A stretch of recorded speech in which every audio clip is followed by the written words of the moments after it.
Arthur was once a tyrant, a ruthless king who ruled the world with an iron fist. On his path to the throne, he slaughtered his enemies without mercy, burned cities to the ground, and committed countless atrocities, all for the sake of power. But one day, he began to think about what he had done. Memories flooded his mind, guilt crushed his heart, and remorse began to eat away at him from within. Suddenly, a sharp pain struck his chest. His heart stopped. He collapsed and fell into darkness. In that endless void, a calm yet majestic voice spoke to him. "I shall grant you a second chance, but this time, seek the light." Moments later, Arthur opened his eyes slowly. Before him stood a man and a woman, looking down at him with warmth and affection. The man said his name was Reynold, and this was his wife, Alice, his mother. They didn't expect him to understand anything. He was just a newborn child, but joy overflowed from their faces. Arthur realized that these two were truly his parents, and that he had just been reborn.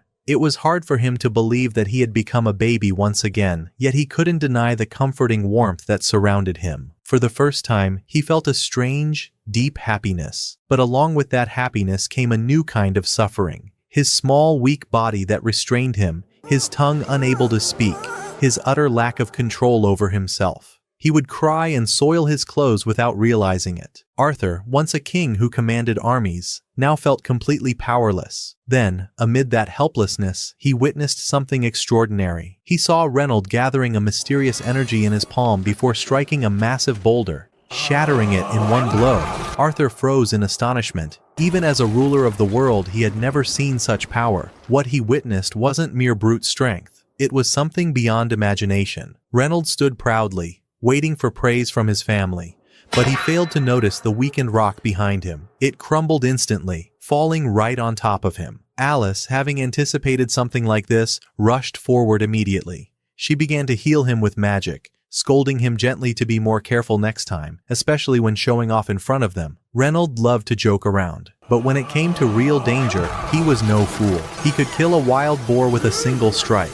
His strength made life easier for him and his family. After finishing his hunt, he would always return home eager to feel the warmth of his loved one's embrace. From all this, Arthur learned two vital lessons. First, this world was far more dangerous than he expected. Ordinary people never left their homes without carrying weapons. Second, if he wanted to live freely in this world, he needed to learn how to fight. When Reynold returned, Alice said it was time for a nap. Although Arthur disliked being treated like a child, the moment of sleep became one of his favorites. In his previous life, he had never known peaceful rest. He had lived in constant fear of assassins, even in his sleep. Though he always survived, the endless tension had slowly destroyed him. Months passed, and Arthur's body grew stronger, strong enough for him to crawl on his own.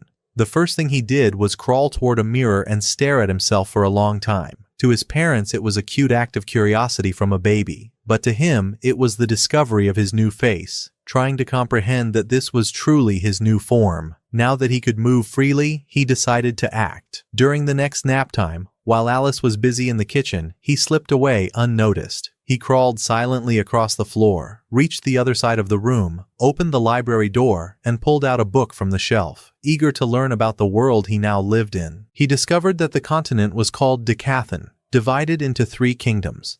The Kingdom of Darkness, home to the dwarves who lived in massive underground cities.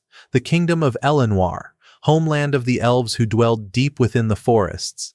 And finally, the Kingdom of Sepin, the human realm ruled by a monarch. Unlike his past world, no one here burned cities or massacred nations for power. For here, the crown was passed down by blood, not conquest. His curiosity deepened. Opening another book, he finally found the answers he sought. He learned that the level of technology in this world was relatively low, for people depended heavily on magic, a force drawn from energy called mana, which resided within their bodies. Though not everyone could use it, magic played an essential role in daily life. There were 2 primary ways to wield mana. The first was augmentation, which focused mana inside the body, granting the user immense strength, speed, and defense. The second was conjuring, allowing the user to release mana outside the body, to manipulate natural elements such as fire, water, and more. These insights helped Arthur understand the world better, though he still couldn't find anything about the healing magic Alice had used earlier. He assumed it was a rare, specialized branch that only few could perform. He also learned that most people's mana awakened only at puberty, when they formed something called a mana core inside their bodies. Once mastered, that core turned them into true mages. For Arthur, this concept was easy to grasp. In his previous life, he had used an energy called Kai, which worked in almost the same way, so he decided to try focusing his mana, and it worked. His mana core began to form, marking a huge step forward, but before he could continue his training, Alice found him. Terrified after realizing his crib was empty, she rushed through the house until she spotted him. She hugged him tightly in relief until she caught a strange smell. Arthur froze, thinking she had discovered his secret training. But no, she had simply smelled something else. Once again, he had soiled himself. 2 years passed, and Alice sat by the window writing in her journal, smiling with quiet contentment. Arthur was growing strong and healthy, but one thing still troubled her. Since the day he was born, he had never once smiled. At that moment, her eyes caught sight of Reynold outside, training Arthur with a wooden sword. Arthur looked thrilled, swinging his little stick like a hero, but Alice's calm expression vanished instantly. How could Reynold hand a sword, no, even a stick, to a 2-year-old child? Arthur, of course, understood at once. When Alice got angry, it meant a state of emergency at home. He had learned very quickly who truly ruled the house. In fact, he began to suspect that women in this world might all possess that same terrifying authority.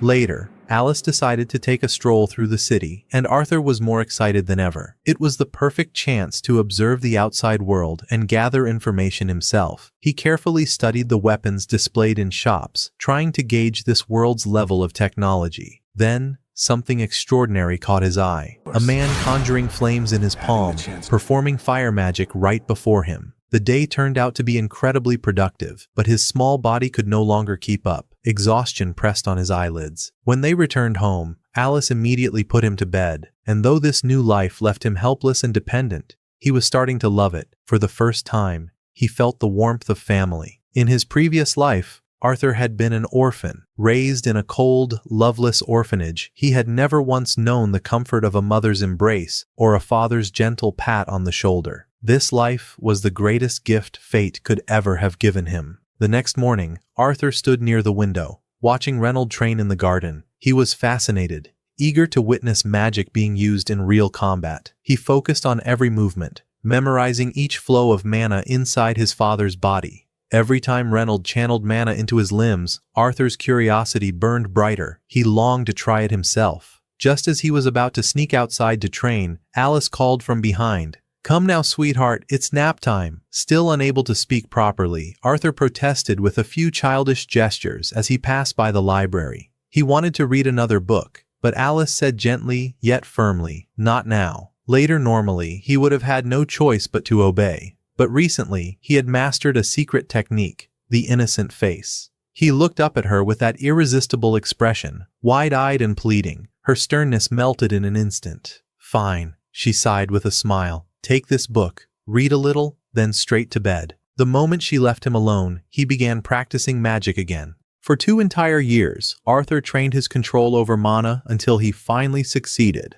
A fully formed mana core pulsed inside his body. It had taken immense effort, but the result was worth it. And with one final push of concentration, he felt ready to cast his very first spell. Excitement overwhelmed him. He poured all his mana at once. Too much. A flash of light burst from his hands, and the entire house exploded. Outside, Reynold and Alice had just stepped out when the blast hit. The shockwave burned Reynolds' back as he shielded Alice, but both survived. Realizing Arthur was still inside, they sprinted back, burst through the wrecked doorway, and froze. Arthur stood in the middle of the ruins, completely unharmed. The child who hadn't even turned 3 had just activated real magic, something no one under 12 could possibly do. Arthur stood proudly amid the debris, but forgot that the ceiling above him was collapsing. A beam of wood cracked loose, falling fast. Before he could react, Reynold and Alice lunged forward. Alice shielded him with her body while Reynold used magic to deflect the debris.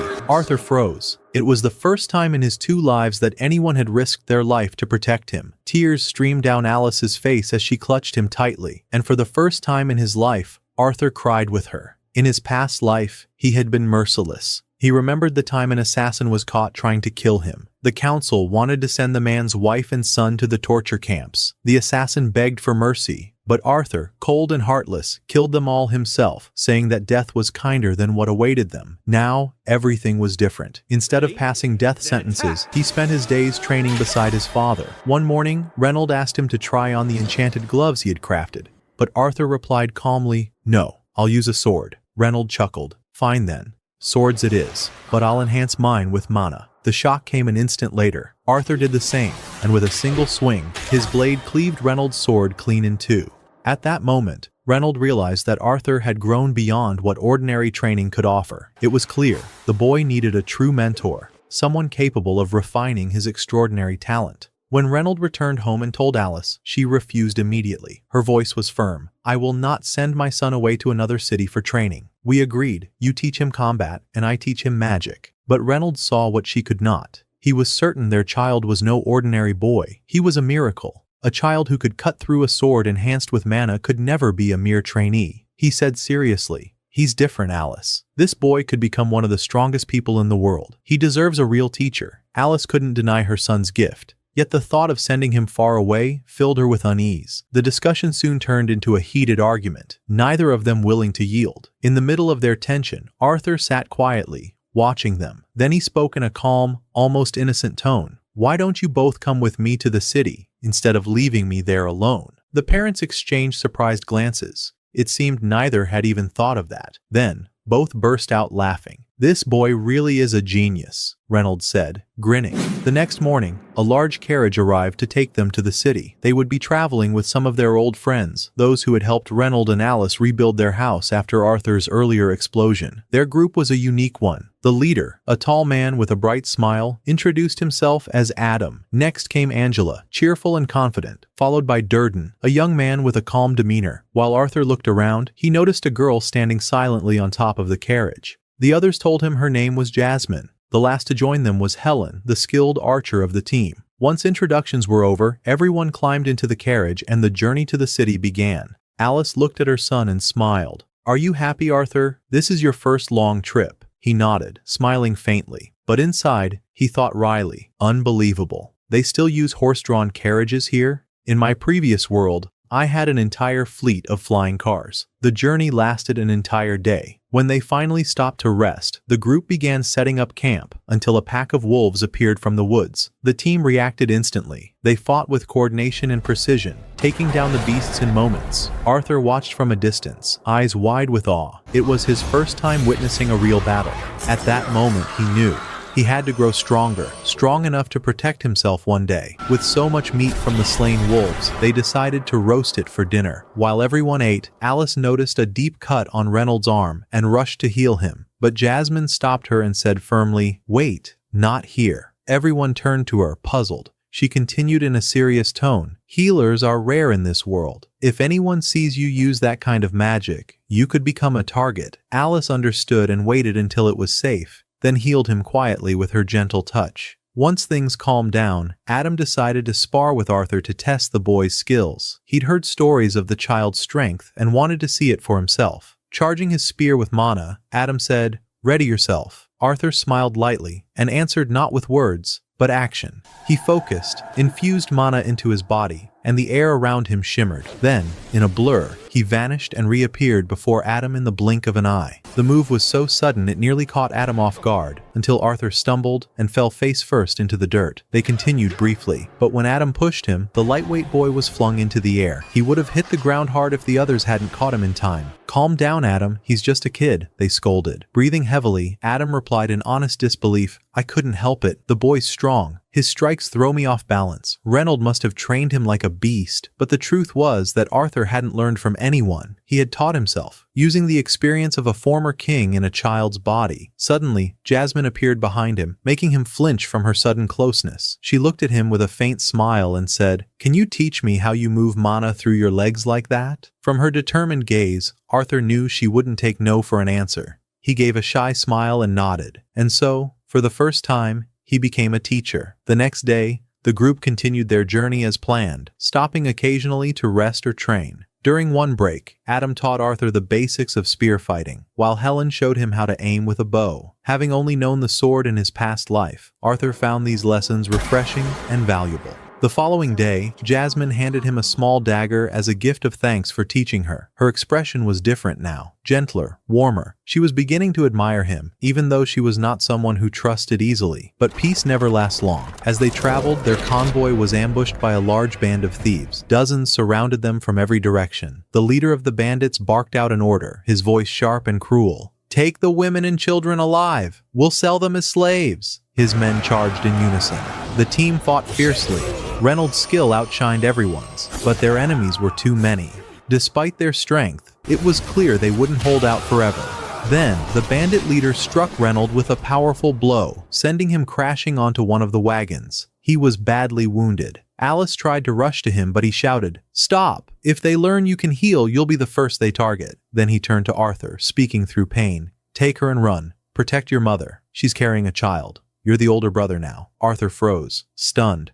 But when Reynolds gave him a final nod, he understood. He began gathering mana, preparing to escape. Reynolds stood tall before the bandits, fighting with all his might to buy them time. The leader roared for his men to chase the fugitives, but Reynolds blocked their path like an unbreakable wall, his body burning with mana, his voice echoing through the air. This time, he wasn't fighting for pride or survival. He was fighting for his family, and no matter what happened next, surrender was not an option. At that moment, when part of the bandit group attacked, Adam and Jasmine drew their blades, cutting through the enemies to clear a path for Arthur and his mother to escape. Everyone in the team fought desperately to protect them, while Arthur did everything he could to lead Alice towards safety. In his first life, he had watched others die without feeling a thing. But now, his flight was not out of fear for himself, but out of fear of losing the ones he loved. After a few hurried steps, Arthur thought they were safe. But he was wrong. One of the bandits stood watching from a cliff above them, a skilled mage, already preparing a deadly spell.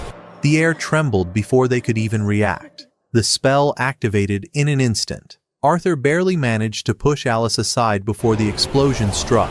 The blast hit him square in the chest, hurling his small body backward over the cliff's edge. For a child barely 3 years old, the fall from that height should have meant certain death. But Arthur refused to die alone. He remembered the dagger Jasmine had given him. He threw it at the mage with all his strength. The blade pierced the mage's leg, and the rope tied to its hilt tangled around him. Together, Arthur and the mage fell, both dragged into the abyss below. The other adventurers ran after them, trying to cast spells to slow their fall, but it was too late. The two figures vanished into the deep valley before anyone could reach them. As he plummeted, flashes of his past life returned. The wars, the cruelty, the loneliness. Yet, even facing death, his heart felt strangely calm. For the first time, he truly understood what it meant to sacrifice for someone you love. He did not regret his choice. He only wished he could live again, not for power, not for revenge, but to be with the family he had finally come to love. When he awoke at the bottom of the valley, he found himself face to face with a massive creature, a being so large and awe-inspiring that its presence froze him in place.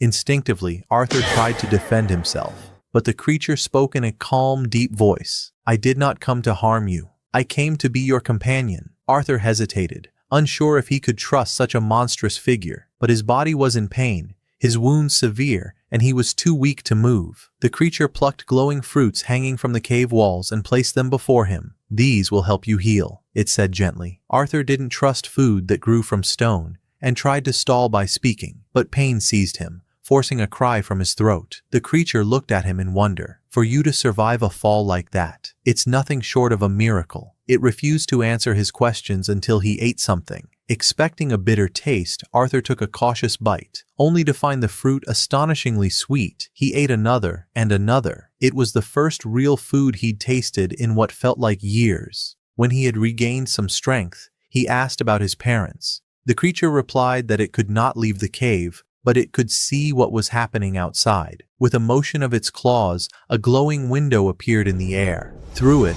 Arthur saw Alice and Reynolds fighting bravely, defeating the remaining bandits and saving the caravan. Relief washed over him like light. His heart soared with joy. He turned to the creature and thanked it from the depths of his heart. From that day forward, Arthur chose to trust his mysterious savior. The creature introduced itself as Sylvie, Despite its fearsome form, it was kind and gentle. Over the following days, Arthur recovered under Sylvie's care. She watched over him patiently, ensuring his wounds healed and his strength returned. When he was finally able to move again, he spoke of returning to his family. But Sylvie warned him, leaving now would be impossible. You're standing at the edge of the elven forest, and the lands beyond are filled with beasts and thieves. At your current level, you would not survive. Yet she had a unique ability. She could open a portal with her horns to send him somewhere safe. It would take time and great power to prepare. Until then, Arthur decided to train. He shaped a stick into a makeshift sword and practiced daily while enjoying Sylvie's company. He knew little about her past, but sensed that she carried old wounds of her own. One day, as he meditated on his forming mana core, Sylvie gathered an immense amount of mana and performed a grand spell before him. He watched, wide-eyed, unable to breathe from awe. If I can learn this art, he thought, I could become unstoppable. He was grateful. Yet when Sylvie asked softly, "Why do you seek power, Arthur?" he answered without hesitation, "I want to use my power to kill anyone who threatens me." Her expression hardened. With a swift motion, she struck him lightly on the forehead. Her voice, though calm, carried authority. "I do not teach my craft to those who think that way." Arthur didn't understand her anger. To him, revenge was only natural. But to Sylvie, it was the very path that led to darkness. Sylvia raised her forefinger toward Arthur's head and said in a calm, serious voice, "With a single touch I can split your head open, or I can touch you gently. Which do you prefer?" Arthur did not hesitate for a moment and answered, his voice trembling, "The gentle touch, of course." Sylvia smiled faintly. "Anger and hatred are the easiest path,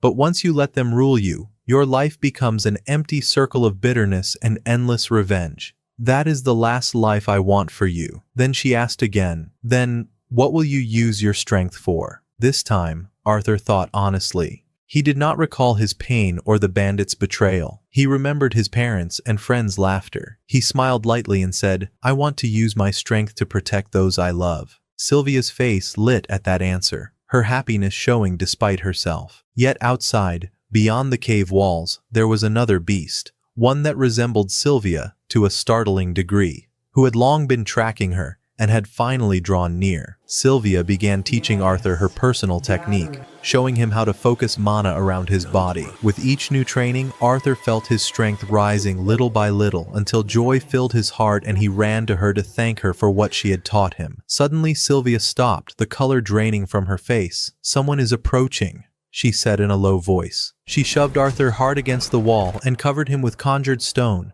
whispering, "Be silent. Do not move." Arthur froze, not understanding, then peered through the cracks to see a massive creature enter the cave. It was almost the mirror of Sylvia herself. She looked at it in startled fear and asked anxiously, "How did you find me here?" It answered coldly, "Return with me at once, or I will be forced to kill you." Sylvia refused, and battle erupted. The intruder had not come to jest, but for a grave purpose unknown to her. He attacked savagely. The cave quaked under the blows, while Arthur watched from behind the rocks, hearing her voice in his mind. "Do not worry about me." The creature tried to compel her to return. She insisted on refusing, ready to die before yielding. Sylvia gathered her power. Light burst around her as she revealed her true form, a majestic dragon whose vast wings filled the cave. In her true shape, she could wield tremendous power. She hurled a massive fireball at her foe, but he deflected it with contempt. "You are being foolish. Your body cannot endure this much power." Sylvia knew it, but she did not care. She had lived a long, quiet life and was ready to sacrifice herself. She drove him into the wall. He rose and answered with a violent strike that tore the cave's side, leaving her grievously wounded. What worried her was not the pain, but the battle drawing close to Arthur's hiding place. She saw the creature launch a finishing blow that would have struck the child. She had no choice but to use the last of her strength. Time halted. In the stillness that filled the cave, she called to Arthur with sorrow and tenderness.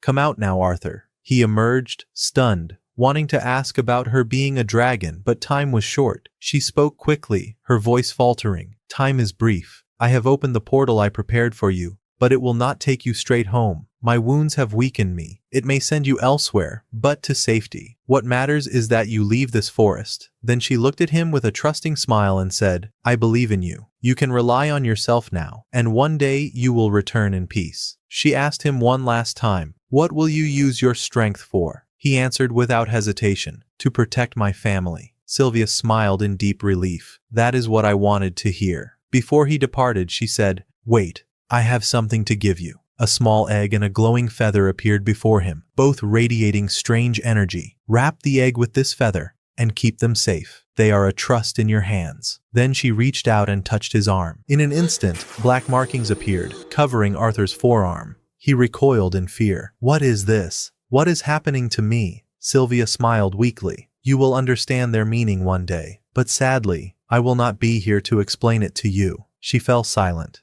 then looked at him with tearful eyes. I could have sent you back to your family from the first day, but I was happy with your presence and could not let you go. Now, I have put you in danger because of my selfishness. Arthur was moved and said with painful sincerity, I do not care whether you are a dragon or human. You are part of my family, and I will never forget what you did for me. Sylvia laughed through her tears. I am proud of you, Arthur. But now you must go. Just before he stepped through the portal, he stopped and looked back. Come with me. She smiled sadly. I cannot. Time is up. She closed the portal swiftly, and it swallowed him away. The instant time resumed, the creature struck Sylvia with a killing blow, and she fell. He approached, doubtful she had truly died. But as he leaned in, Sylvia gathered the last of her strength and unleashed a colossal burst of flame that incinerated him and everything around. As Arthur traveled within the portal, he heard Sylvia's voice in the depths of his ear, warm with motherly gentleness. Do you remember when I asked you what you would use your strength for? He answered softly, tears and longing in his voice. I remember, but I am so sad.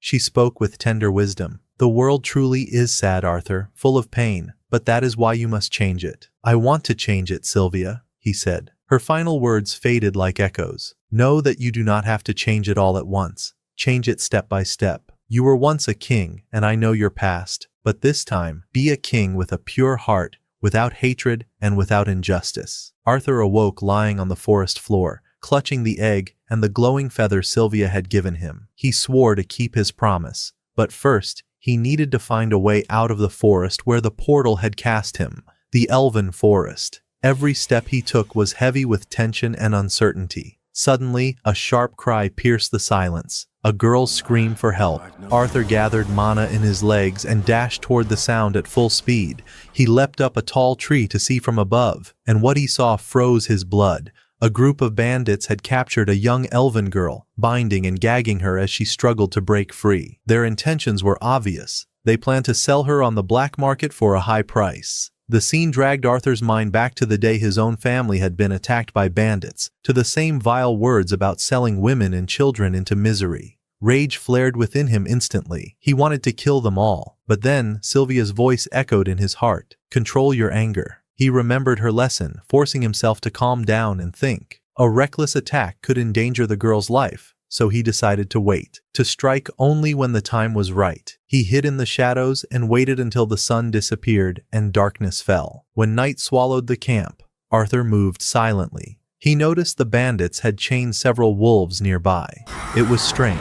Wolves never obey humans. Then he saw it, glowing collars around their necks, enchanted to enslave them. A quick idea flashed in his mind. A few stones and threw them at the wolves, stirring chaos to distract the guards. Confusion spread through the camp. The leader barked orders, sending one man to silence the beasts. When the man approached and struck a wolf harshly, Arthur seized the chance. He dropped from the tree behind him, summoned a mana blade, and ended him in an instant. Another guard rushed over, only to meet the same fate, but the strain was catching up to Arthur's small body. He had to finish this quickly. A third man joined the fight and managed to wound him, shouting for help before Arthur could silence him. The alarm was raised. The bandit leader realized the attacker was a young mage, valuable prey. Killing him would be wasteful. Capturing him meant profit. He gathered mana in his arm and lunged forward. Arthur countered with a fiery strike, but his dagger slipped away. The leader caught it and turned it against him. Arthur fell, and the man grabbed him by the leg, lifting him like prey. It was clear the boy was no match for a grown fighter. Desperate, Arthur used the last of his mana. A burst of flame scorched the man's knee, and his scream filled the air. Arthur lunged, snatched the dagger and drove it straight into the man's head.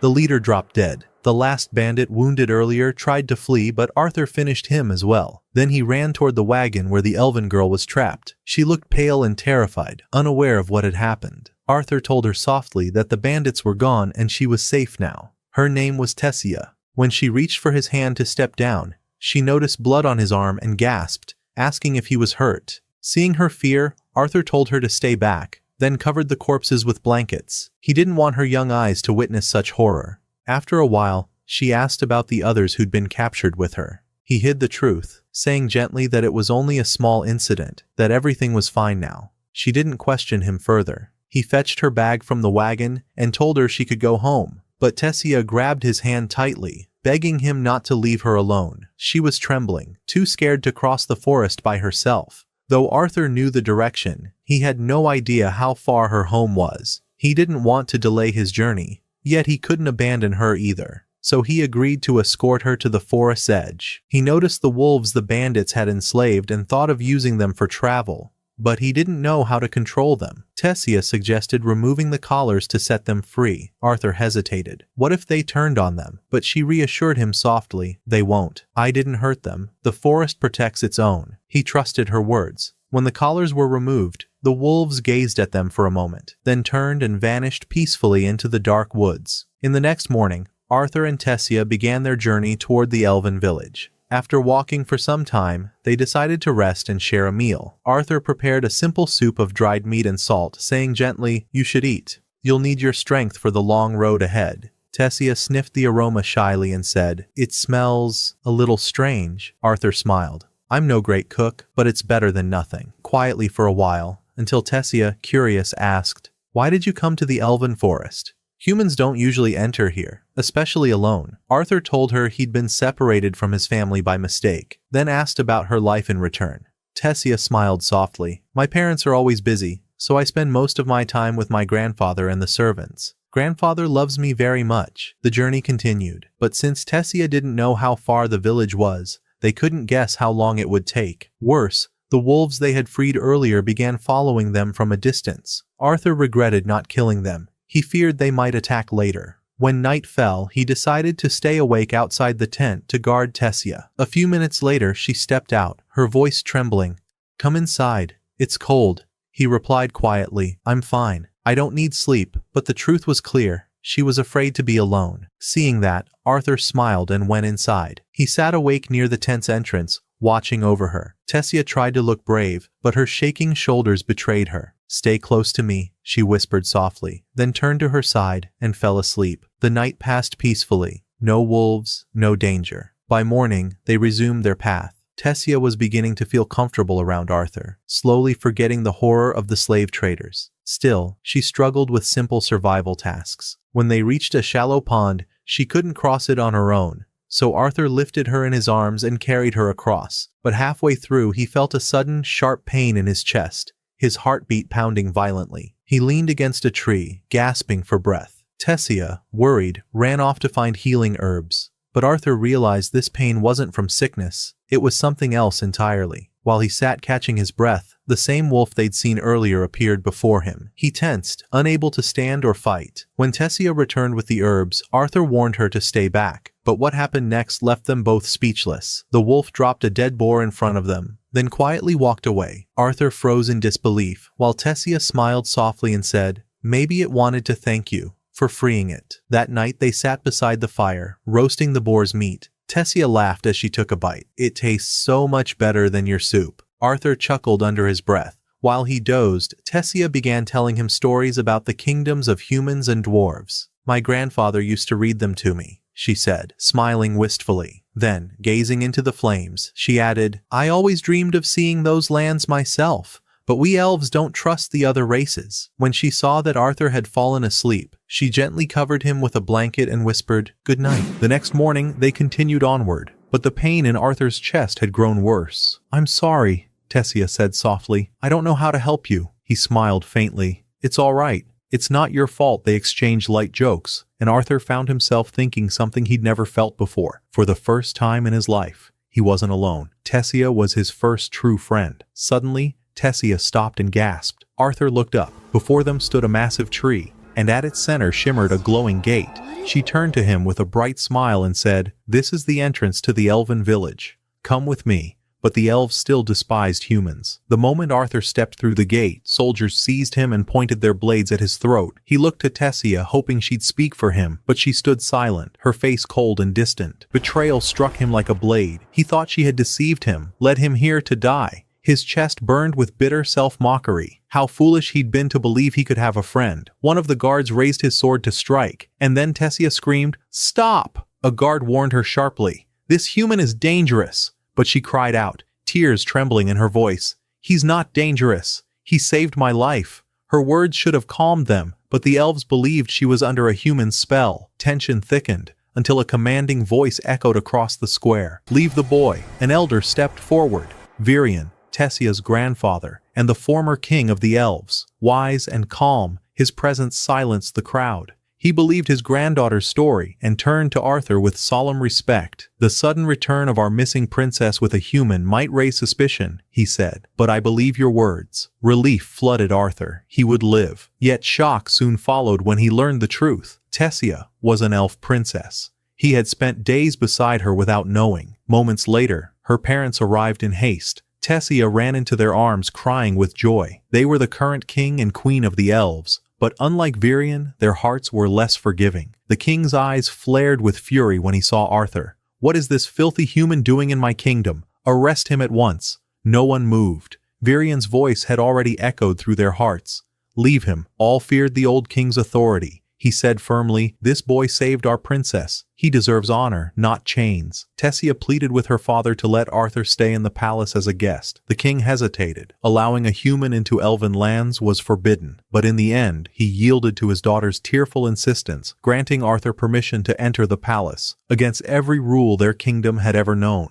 That evening, after everything had been settled, everyone began preparing to head toward the palace. Before leaving, Virion turned to Arthur and said calmly, "I wish to speak with you later, boy." Arthur felt a ripple of unease. He could sense this man's overwhelming strength, yet before he could dwell on it, Tessia grabbed his hand with bright, childish energy. "Come, I'll show you the kingdom." It was the first time Arthur had ever seen the elven kingdom. He was awestruck. Towering trees that touched the sky, radiant bridges of light connecting high wooden dwellings, all shimmering in the glow of nature's mana. But the wonder faded as he noticed the cold, silent stares. Every elf who caught sight of him stopped what they were doing, watching him in quiet disdain as he walked beside their princess. No one dared approach. After all, he was officially a royal guest. Yet their eyes spoke volumes of their hatred. Only Tessia treated him with genuine kindness. Still, one question lingered painfully in his heart. Why had she stayed silent when they were about to kill me? The strange pain in his chest returned, an ache growing worse each day, with no clear cause.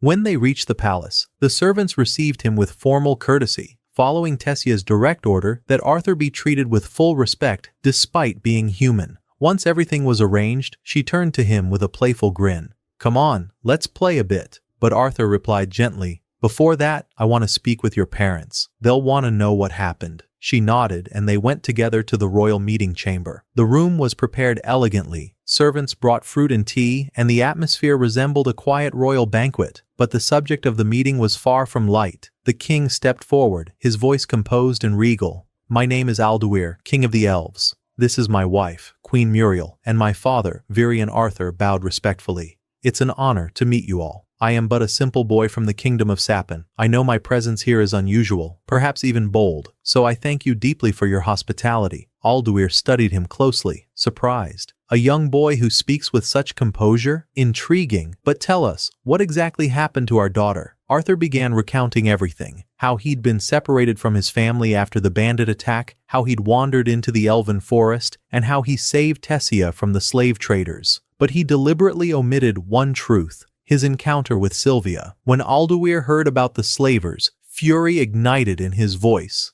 "How dare humans attempt to sell an elven princess?" Virion spoke calmly. "Continue, boy. How did you save her?" Arthur answered plainly, without hesitation. "I killed them all." A murmur rippled among the guards. One of them said doubtfully, "Impossible. A child could never defeat an entire group of slave traders alone." But Virion's sharp gaze silenced him instantly. "If you doubt my words," he said coldly. "You may resign from your post this moment." The hall fell silent. No one dared respond. The king exhaled, his anger fading into contemplation. "It seems you speak the truth. You did save my daughter." He softened slightly. "Do you desire a reward for what you've done?" Arthur shook his head. "I only wish to return to my homeland. I was separated from my family during the attack, and I need help finding my way back to Sapien Alduir's expression tightened. A human asking aid from the royal family of the elves. How peculiar. Once again Virion intervened, firm but gentle. "He risked his life to protect my granddaughter. The least we can do is return the favor." Alduir sighed, realizing that both his father and daughter would be furious if he refused. "Very well," he said reluctantly. "We will help you. But there is a problem." He leaned back in his throne. "The teleportation gate to the kingdom of Sapien is sealed. It opens only once every 7 years during the meeting of the 3 kingdoms. It has been 2 years since the last gathering." Arthur's eyes widened. "So, I must wait 5 years?" The king nodded. "I'm afraid so. And keeping a human within elven lands for that long is strictly forbidden." He paused, then added, "I will send a squad of soldiers to escort you to the border. From there, you must find your own path." Arthur thanked him sincerely, though the pain in his chest flared sharply again. Virion noticed at once and ordered that a room be prepared for him to rest, complete with food and a bath. Later, in the quiet of his room, the ache only worsened. He stepped out onto the balcony, breathing in the cold night air, hoping it would ease the pain. Above him, on the higher balcony, stood Tessia and her family, speaking softly. He froze, his heart tightening painfully. Memories of Reynold and Elise, his parents, rushed through his mind. Were they still alive? He believed they were. They were strong, but how he longed just to hear their voices again. Then Tessia saw him. She noticed the sorrow in his eyes, quickly ended her conversation, and ran down to him. When she reached him, she said softly, almost shyly, "I'm sorry for how my father treated you." Arthur smiled faintly. "I'm not angry. I understand him. There's a long history of war between humans and elves. It's natural for a father to worry about his daughter." She studied him quietly, then spoke with gentle warmth. "Don't let that sadness consume you. Your parents would be proud of you if they saw you now." She raised her hands and cupped his face tenderly, as if wiping away the shadows from his thoughts. "Even if you don't know where they are, I'm certain they love you, just as my parents love me." Suddenly, glowing butterflies filled the corridor, drifting in waves of light. The scene was enchanting, and for a moment, Arthur remembered his parents' faces, their laughter when he was born. He realized how foolish he'd been to ever doubt their love. But before the moment could settle, something surged toward them. Swift and unseen, instinct took over. Arthur moved instantly, raised his hand and blocked the incoming strike. He prepared to counterattack, but froze in shock when he saw who the attacker was. "Lord Virion." "Why?" The old elf lowered his hand calmly and smiled. "Relax, it was merely a flash of harmless light. I wanted to test your reflexes for myself, to see if you truly were as strong as they said." The boy who single-handedly defeated the slave traders. Arthur had truly proven his skill in combat. But Tessia ran toward her grandfather in outrage, shouting, "Stop it, Grandpa! That's enough. No more games." Virion smiled calmly, his deep voice steady and firm. "I'm not playing, Tessia. I have a far greater purpose." Then he turned his gaze to Arthur, his eyes sharp with intent. "I want to duel you myself, to measure your true strength." He raised his hand, and a glowing, ethereal sword formed from pure mana. "Step back, Tessia," he said softly. "I don't want you getting hurt." Arthur nodded silently. With a burst of energy, he charged forward, channeling mana through his entire body. But Virion was faster, much faster. Every strike Arthur threw was deflected with a single effortless motion of the Elder's blade. Even when Arthur enhanced his speed to the limit, he couldn't touch him. Then, at last, a narrow opening appeared. He struck with all his might, his mana flaring like fire. But Virion parried with impeccable grace. Arthur's sword shattered in two, and a flying shard hurtled toward Tessia. Without hesitation, Arthur threw what remained of his broken blade, intercepting the shard midair before it could reach her. Virion's eyes softened with genuine admiration, but Arthur was not done.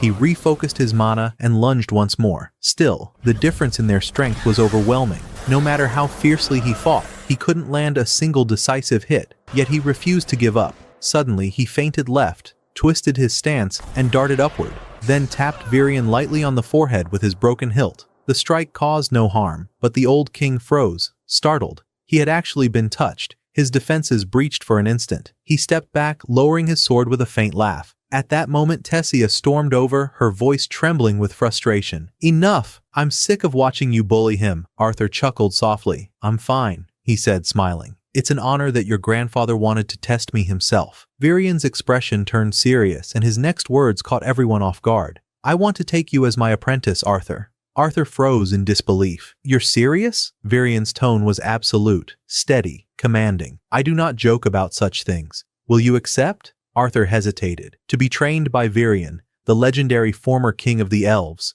it was an offer beyond imagination, but his thoughts turned to his parents. Were Reynold and Elise still alive? Virian noticed his hesitation and spoke in a calm, decisive tone. Do not worry. I know a way you can contact your family immediately. Arthur's eyes widened. That was all he'd wanted, just to hear their voices again. But before he could answer, the pain in his chest flared violently, sharper than ever before. Virian moved quickly, placing a steadying hand on his shoulder. I see now, he said gravely. You've inherited the will of an ancient beast. If you do not train under me soon, that will consume you. Arthur froze, his heart pounding in shock. An ancient beast's will? Inside him? That night he lay awake, unable to close his eyes. His mind churned with everything. His distance from home, the strange power inside him, and the possibility of dying before he ever saw his parents again. When he finally drifted off, nightmares claimed him. He saw a monstrous figure crawling toward him from the darkness, a whisper echoing through the void, calling his name. He jolted awake, drenched in sweat, and found Tessia leaning over him, shaking his shoulder. Wake up, she said, laughing nervously despite her worry. You were talking in your sleep.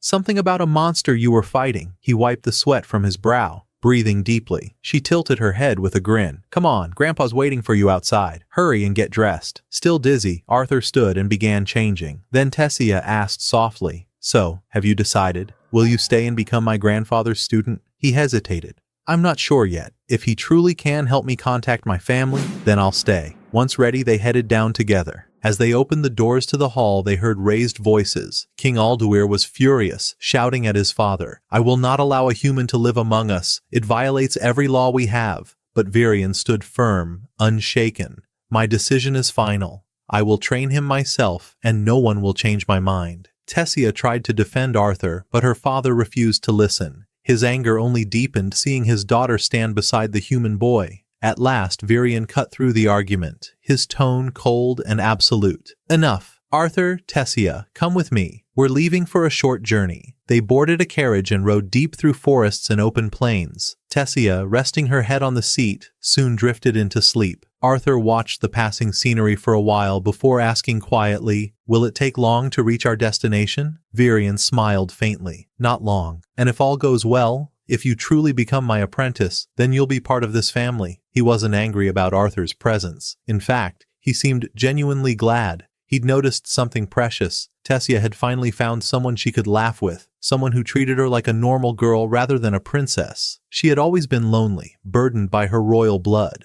Children her age avoided her, and those who approached her sought only favor. Every friend she'd ever made had left her behind, until Arthur came. For the first time in years, she smiled and laughed freely, and Virian was thankful for that. Arthur, too, carried his own walls of mistrust, but every time he looked at Virian, he sensed honesty and warmth. Bit by bit, his guarded heart began to ease, and for the first time since awakening in this world, he started to believe that maybe he could trust again. At last, they arrived at their destination. Arthur gently shook Tessia awake, and the two stepped down from the carriage. Excitement flickered in Arthur's eyes. He couldn't wait to meet the mysterious person Virian had spoken of, someone powerful enough to help him reach his family. Without hesitation, Virian strode toward a small wooden house and knocked hard on the door. Rinia, open up, it's me, he shouted. When no response came, he leaned closer, pressing his ear to the door, only for it to swing open suddenly and slam right into his face. Arthur stifled a laugh as Virian rubbed his nose, muttering something under his breath. Then, stepping aside, Virian introduced them with dignity despite the mishap. This, he said, is Rinia, a remarkable mage who may be able to help you contact your family. Rinia, a young woman with sharp eyes and an air of mystery, invited them in.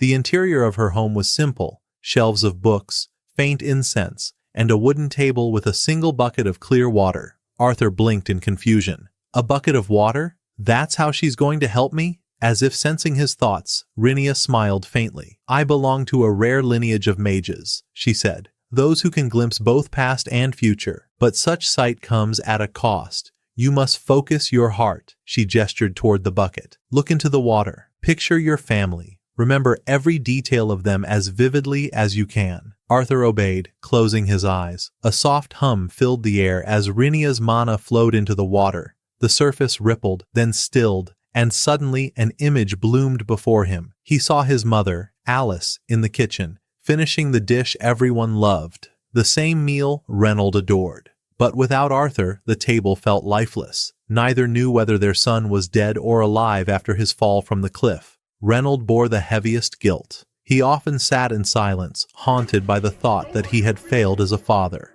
At times, he even reached for the bottle, desperate to drown the pain, but stopped each time, remembering his pregnant wife and the life he still had to protect. He decided finally that they would move to the city and start anew. He worked tirelessly at a humble job, saved enough to buy a small home, and tried to build a new life for Alice. Yet no comfort could mend the wound of losing their son. Then, one quiet evening, a voice echoed through the house, soft but clear. Mom, Dad, can you hear me? They froze. The sound was unmistakable, but they saw no one. Fear flickered in Alice's eyes. Is it his spirit? She whispered. No, Arthur said quickly. It's really me. I'm alive. I'm in the Elven Kingdom now. I don't know how it happened, but a friend helped me use a spell that lets me talk to you. Tears filled Alice's eyes. Reynolds stood frozen, unable to breathe. I want to come home, Arthur said softly, but my body's too weak right now. If I try to return before I recover, I might die. Please don't blame yourselves. It was my choice to do what I did. If I could go back, I'd still make the same decision, to protect you both. For a few precious minutes, their voices mingled across worlds,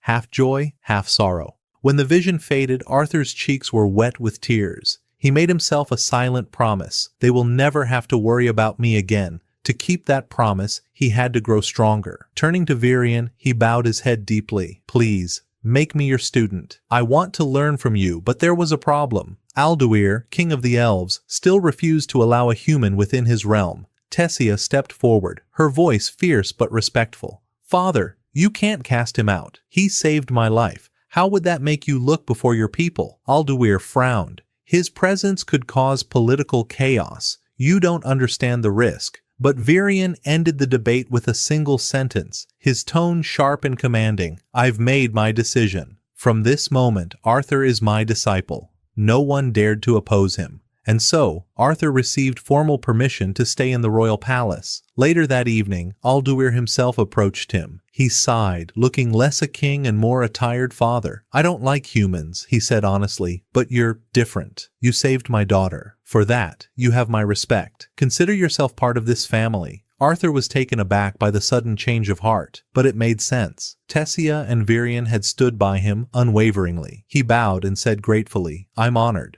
I'll do my best not to disappoint you. But Tessia, full of energy, wasn't satisfied with words. A real welcome needs fun, she said with a grin. He should come outside and play with me. Alduir exhaled heavily, but smiled at last. If that's what you wish, then so be it. Let him be treated as one of us. Before he could say another word, Tessia grabbed Arthur's hand and dashed out of the palace, her laughter echoing down the marble halls. She showed him the splendor of their city. Trees crowned with crystals, bridges woven from pure light, and streams that glowed under moonfire. Then, with a sparkle in her eyes, she said, There's a shop nearby that sells the best sweets. Hurry, or they'll be gone. They raced through the streets, laughing, until Arthur accidentally bumped into someone. A young elf glared at him with contempt. How dare a filthy human touch me? He snapped. Arthur blinked, trying to stay calm. He simply wanted to walk away, but the boy's rage grew louder. Turning toward Tessia, he shouted, Why are you wasting time with this low-born human? You should be with me. His name was Frizz, son of an elven noble, arrogant, spoiled, and proud.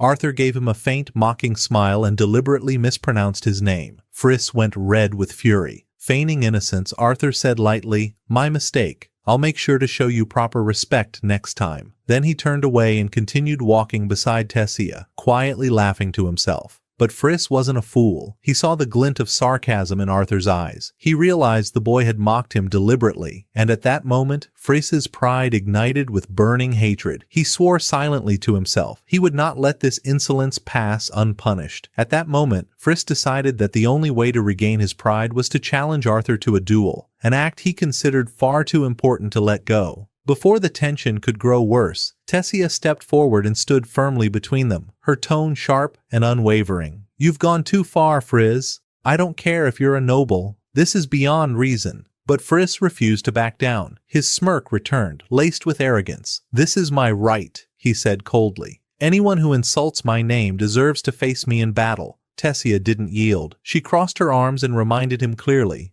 "Then you must have a short memory. Arthur isn't an ordinary boy. He's Virian's personal disciple, the strongest man in the entire kingdom. If you challenge him, you're challenging Virian himself. That's not courage. That's stupidity." Yet her warning only inflated his pride further. Fries lifted his chin with a self-assured grin. "It's impossible for me to lose to a human, and if he refuses to fight, that means he's dishonoring Virian's name." Arthur sighed quietly, puzzled at how a spoiled child could treat something so trivial with such gravity. In his previous world, duels were fought to the death, not to defend fragile pride. But when he noticed the nobles gathered around, watching the scene like an amusing show, he understood. Duels here were not lethal. They were a display of skill and dignity. So he decided not to refuse. After all, running away was never in his nature. "Tessia," he said calmly as she tugged on his sleeve, her voice filled with worry. "Are you sure about this?" He gave her a steady look and replied simply, "I accept."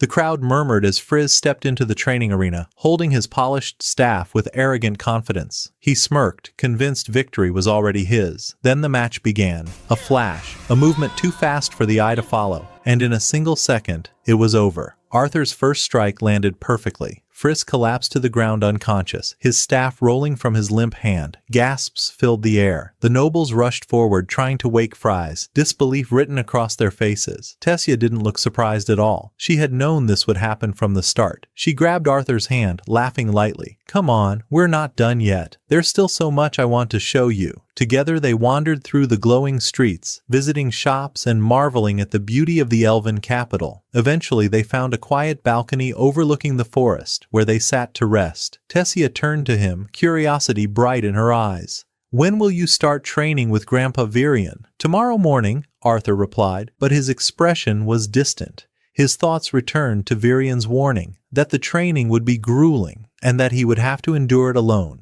far from his family. He remembered the old elf's serious question, "Are you truly ready for what lies ahead?" And his own calm answer, "I'm ready." He knew the road ahead would be long and harsh, but his resolve was firm. He would reach his goal no matter what, to become strong enough to shape his destiny and protect everyone he loved. Tessia smiled and said teasingly, "Then I'll train too. I won't let you get stronger than me."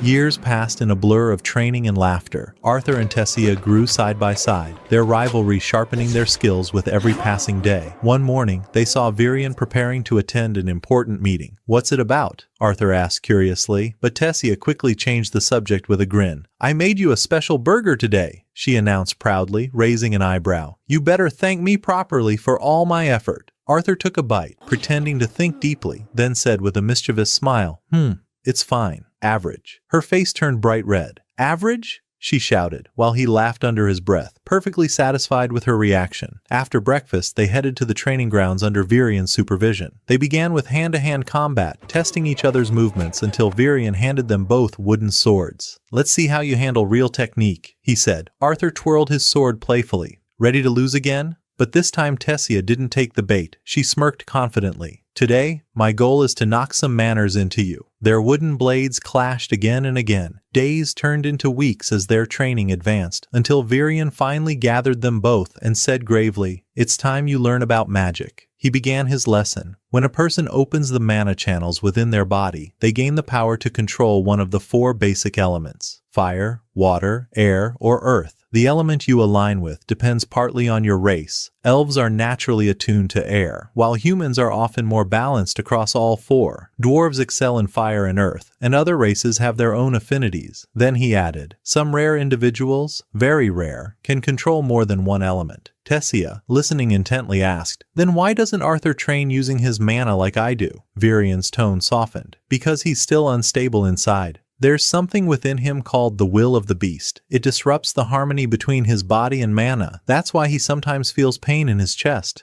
Arthur suspected immediately that it had something to do with Sylvia, the dragon who had once saved him, but he chose not to speak of it yet. Virian placed a reassuring hand on his shoulder. To solve this, we must first understand exactly what lies within you. Tessia laughed suddenly. So does that mean he's in pain every time I hit him? Arthur smiled faintly. Yes, and you hit really hard. Virian chuckled quietly, then continued. He explained that elves usually awaken their mana channels at the age of 10, but Tessia's had activated early while she was still 9. And in her sleep no less, destroying her room completely in the process. That memory reminded Arthur of his own first awakening, when as a child he had blown up his family's house by accident. From that day forward, Tessia trained beside him with fierce determination, and their sessions turned into a daily contest of strength and spirit. Then came the day Virian declared it was time to confront the beast's will within Arthur. If the ritual succeeds, he said, you'll no longer feel pain, and you'll awaken as a true beast tamer. Arthur sat cross-legged, eager and nervous, as Virian began the spell. I'll ignite a small flame within your mana core, the elder said. You'll feel only mild warmth. But the instant the ritual began, everything went wrong. Something deep inside Arthur roared awake.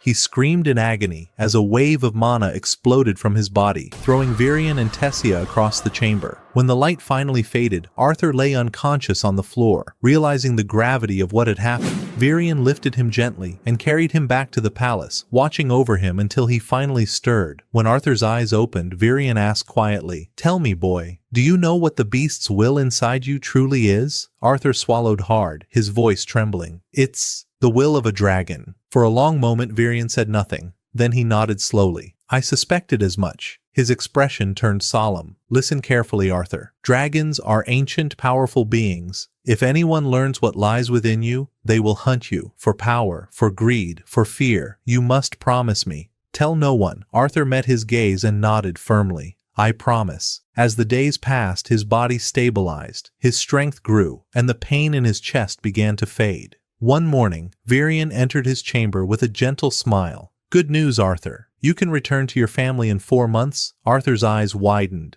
4 months? I thought it would take at least 2 years. Virian chuckled softly. In 4 months, there will be a great cultural exchange between the 3 kingdoms. When it concludes, the portal to your home in Sapin will open again. For a moment, Arthur couldn't speak. Shock, joy, and longing all surged through him at once. He finally understood why Virian had attended that important meeting. He'd done it for him. With deep gratitude, Arthur bowed his head. Virian smiled warmly, resting a hand on his shoulder. Rejoice, Arthur, he said softly. Soon, you will see them again. That same day, when Arthur asked about Tessia, Virian told him she already knew, and that her parents had informed her that very night. That night, Arthur sat speaking to his dragon egg, telling it what would soon happen. Suddenly, the egg began to glow. Arthur tensed, unsure of what was happening, until the shell opened and a tiny dragon emerged. Arthur loved her at first sight, until she bit him, and he realized she wasn't as gentle as she looked. She had placed a magical seal on him. From that moment, Arthur could hear her voice, even if her words were unclear, and he was overjoyed to be able to communicate with her. He named her Sylvie, after Sylvia. He kept staring at the seal drawn on his arm, hardly believing he had become a father at only 8 years old. In the morning, as usual, Tessia came to wake him. When she lifted the blanket and saw the strange little creature, she let out a scream so loud that Arthur jolted awake. Yet it wasn't fear, it was excitement. Tessia was thrilled with Sylvie, cuddling and doting on her like a small child. When they went to the training grounds, Tessia tried in every way to make Sylvie like her, but the little dragon gave no attention to anyone but Arthur. When they reached Virian, Arthur worried how people would react to a creature like Sylvie, but Virian reassured him. No one would believe she was a dragon. They would simply assume she was a special mana beast, and that would be the end of it. Training changed from there.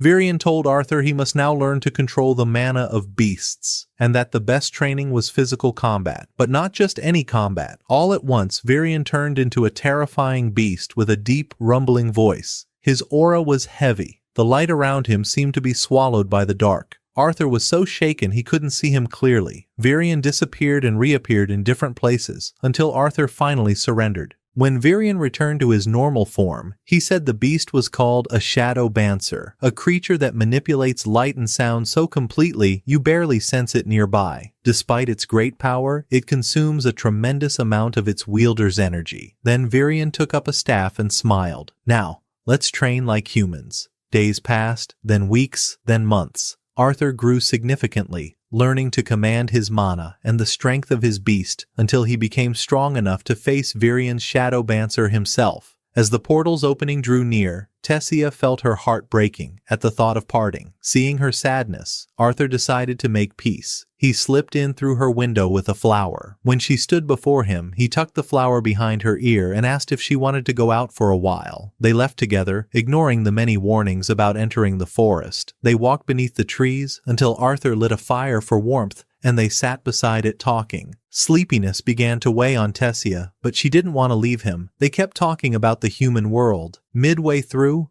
drowsiness won, and she slept, feeling safe at his side. The next day, it was time to travel. Virian gave Arthur a magic compass so he wouldn't lose his way, explaining it bore a special seal. If Arthur ever wished to return, it would guide him back. Arthur asked about Tessia, remembering she was too sad to say goodbye. But as he stood before the portal that would open his path, he heard a voice calling his name. Tessia was running toward him. She stumbled and fell, then rose and kept running. She embraced him, urging him to eat well and take care of himself. Arthur placed his hand on her head and said he would miss her. With tears in her eyes, she answered that she could not do without him either. The portal opened. Farewell was painful and hard, every feeling clear on their faces, yet each tried to hide their tears from the other. After a long journey, Arthur finally returned to human lands. His heart pounded with excitement. He would see his family again. He walked until he reached the house and knocked softly. A little girl opened the door. He looked at her and smiled, realizing she was his younger sister, the one he had left while she was still in their mother's womb. Behind her stood his father and mother, calling the girl Eleanor. When they saw him, they were stunned, unable to believe their eyes. Their lost son stood before them alive. They all went inside. Alice immediately began asking if he was well. The last time they had contacted him, he had been ill, and she had been terribly worried. Arthur reassured her that he was fine, and that there was no need to worry, but he had much to tell. He began explaining what had happened since he was separated from them, though he did not mention Sylvia, nor the matter of the beast's will. He told them he had met Tessia and stayed in the Elven Kingdom for a time to recover. Alice asked again if he was fully healed, fearing he might fall ill once more, and Arthur assured her it would not happen. Because he could not tell the truth, he gave a reason. His ailment was caused by using mana early, before the proper time, which had thrown his energy out of balance. He disliked lying, but felt forced to hide certain things, until he became strong enough to face whatever danger might come. Suddenly, Reynolds noticed Sylvie and asked where Arthur had gotten her. Arthur improvised a story that he had found her in a cave and decided to keep her as a pet. Eleanor bonded quickly with Sylvie, and the mood eased, but Reynolds still had questions, asking about Arthur's current mana level. Alice scolded him. Enough arguing, he's come home from a long journey, yet Reynolds insisted on knowing his son's strength. Arthur saw no harm in answering, but first asked what his father did now. Reynolds said he worked as a security instructor and that his current mana stage was deep orange. Arthur was impressed. Reaching that stage was difficult. The colors began at black and rose toward white. The more the color opened, the stronger the mana. Reynolds was the type to enhance his body with mana and trained constantly. Strangely, he also worked to raise his magical capacity. Then, speaking with pride, he asked his son about his level. Arthur said he had reached light red. Reynolds froze in shock, an expletive slipping out before he could stop it. Eleanor heard and began to repeat it. He was stunned that Arthur was only a step away from surpassing him. He asked Arthur to come down to the yard to train together, and Arthur agreed at once.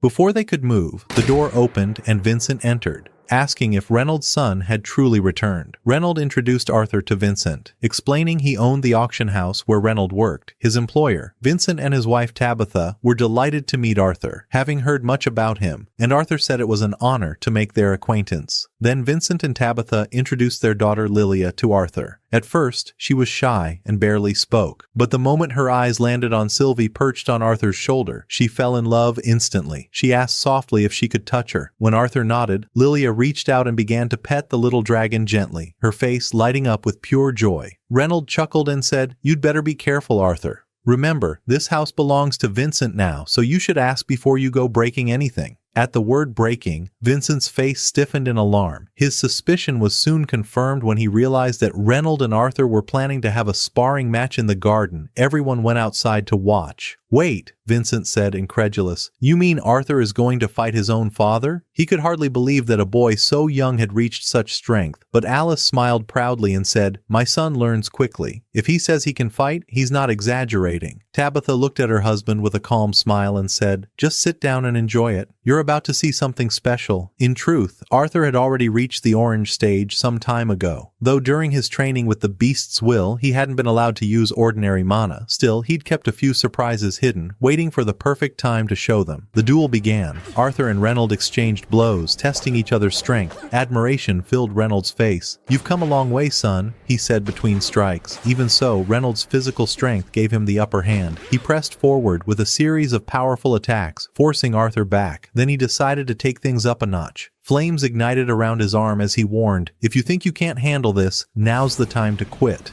In this world, every mage possessed a specific mana affinity, like a fingerprint, unique to them. Those who summoned creatures and elements could shape that mana externally, while those who used mana to enhance their bodies, like Reynold, had a harder path. But there was one exception. Once they reached a certain level, they could discover their elemental alignment and use it to reinforce their blows. Reynold now wrapped his body in the mana of fire, his strikes burning with raw intensity. He became a fierce, unstoppable opponent. Arthur, refusing to back down, began channeling mana through his arms. Their clash resumed, this time more balanced. He deflected attacks skillfully, but Reynolds' sheer power still sent him flying back each time. Frustration flickered across Arthur's face, but he didn't give up. He knew he had more to show. The knowledge he'd carried from his previous life made his training vastly more efficient. He had mastered fire magic with remarkable speed. That was why Virion had encouraged him to start experimenting with higher levels of fire. Now, Arthur gathered his mana once again,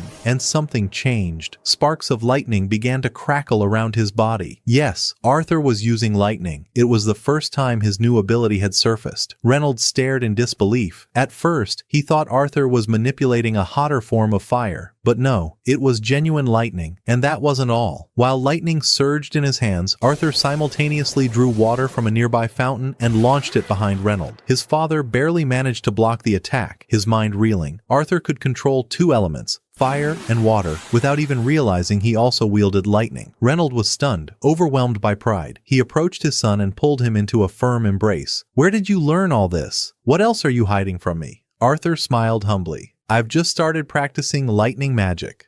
I can't control it perfectly yet, but I'm improving." At that moment, Eleanor came running into the yard to check on them, her eyes wide with amazement. Vincent and Tabitha stood frozen in awe. What Arthur had done wasn't something any normal child, or even most adults, could achieve. When the spar ended, everyone returned inside for dinner. Vincent couldn't stop praising Arthur, his voice filled with admiration. "I knew it," he said proudly. "That boy was never ordinary. He awakened his mana at 3 years old, didn't he?" 3 years? Vincent repeated in shock. "You're joking. Geniuses don't awaken before 8. Reynold burst out laughing. "Oh, he did awaken at 3, and blew up our house in the process." Laughter erupted around the table. Reynold laughed so hard he nearly fell off his chair. Then Vincent stood and said decisively, "That settles it. Arthur must attend Cyrus Academy. A boy like him deserves the best education there is." Reynold had never considered it before. The academy was for nobles, elites, and the exceptionally gifted. But Tabitha agreed with her husband. "We can cover the tuition," she said warmly.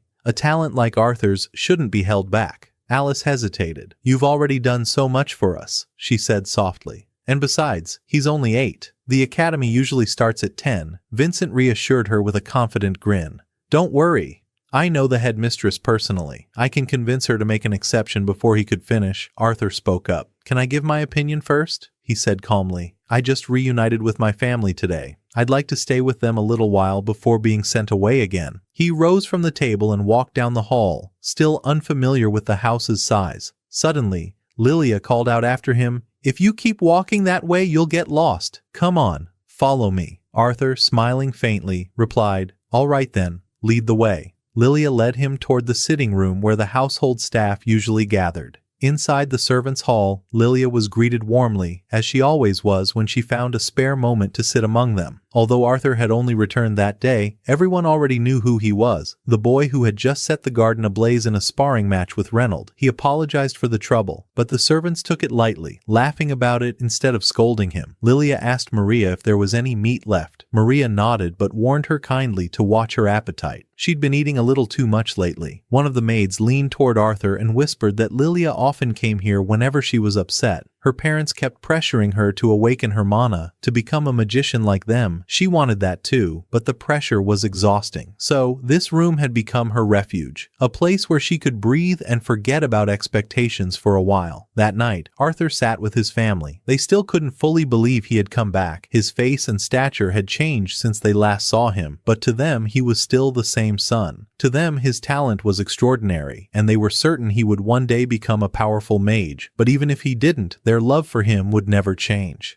The day had been long, so they left him to rest. Before leaving the room, Reynolds stopped to speak. He wanted to make one thing clear. What Vincent had said earlier about the academy wasn't meant to pressure Arthur. "Whatever happens," he said softly, "no one expects you to go anywhere you don't wish to." The next morning, Arthur came downstairs quickly. Some of Reynolds' teammates had come to visit after hearing he'd returned. He was genuinely happy to see them, especially Angela, who hugged him tightly with teary eyes. They sat together, sharing stories. Arthur learned that the team had recently completed a major mission in a city called Staten before returning to the capital for another assignment. Only then did he realize how little he actually knew about the kingdom of Sapin or the continent itself. For a fleeting moment, he thought about traveling the world to learn more, but then he remembered what that would mean. Leaving his family again. He wasn't ready for that. A few mornings later, Arthur sat in his room in quiet reflection. Time seemed to crawl. He considered testing a new technique, but his body wasn't strong enough yet. Within seconds, exhaustion overwhelmed him. He also recalled what the servants had mentioned, Vincent and Tabitha's growing worry over Lilia, who still hadn't awakened her mana.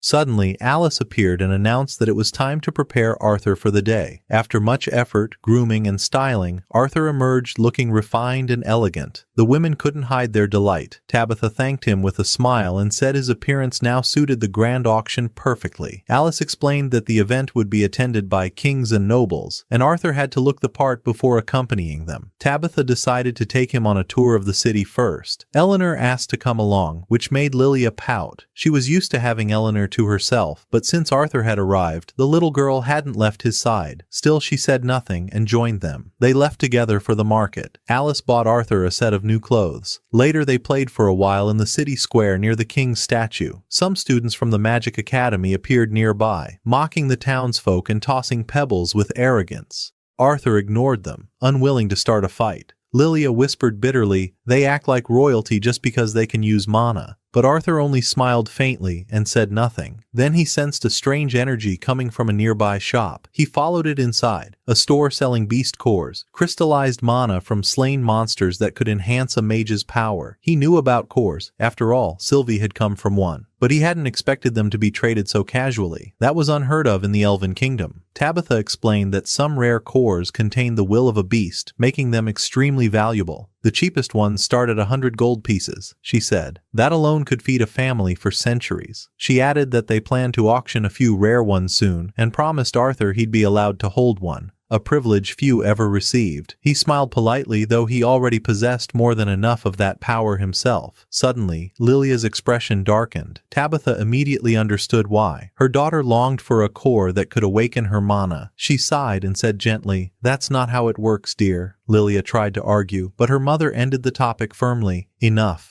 Don't bring it up again." They went to a restaurant for lunch, but Arthur barely touched his food. He kept glancing at Lilia, reading the sadness and frustration in her eyes. He understood her pain. Her father's hopes were heavy burdens to carry, and she was desperate to awaken her power, no matter how. He wanted to help, especially since her family had done so much for his. But before he could speak, he realized she was gone. They searched the area and finally found her in a weapon shop, trying to buy a cheap beast core with all the money she had. Arthur stopped her gently, explaining that buying a core wouldn't awaken her mana. That wasn't how it worked. She refused to listen. Tears filled her eyes as she shouted that it was unfair, that he was gifted while she was ordinary, powerless. Their voices rose, and in the confusion, Lilia accidentally bumped into a student from the Magic Academy. The girl wasn't alone. 2 of her classmates stood with her, and they decided to teach Lilia a lesson. The shopkeeper didn't dare intervene. Arthur moved forward, mana already stirring within him. But before he could act, Tabitha entered the shop. Her presence alone silenced the room. With a single word, she revealed who she was, the head of House Helia. The students paled instantly. Their arrogance vanished, replaced by trembling respect. The Helia family were major benefactors of the academy, and crossing them could ruin anyone's future. The matter ended at once. When they returned home, and Vincent heard what had happened, he thanked Arthur for not starting a fight that might have drawn the Academy's wrath. He reminded both Arthur and Lilia to be careful with their actions, especially with Arthur's enrollment approaching. But then came the blow neither expected. When Lilia learned that her father planned to pay Arthur's tuition, her face burned with rage. She realized he saw Arthur as the better child, the one worth investing in, while she, his own daughter, was being replaced. Her anger erupted. Through tears, she shouted that she hated both of them, her father and Arthur alike. Arthur said nothing. He knew she didn't mean it. That night, he went to her door and gently knocked, inviting her to dinner, but she didn't answer. The room stayed silent.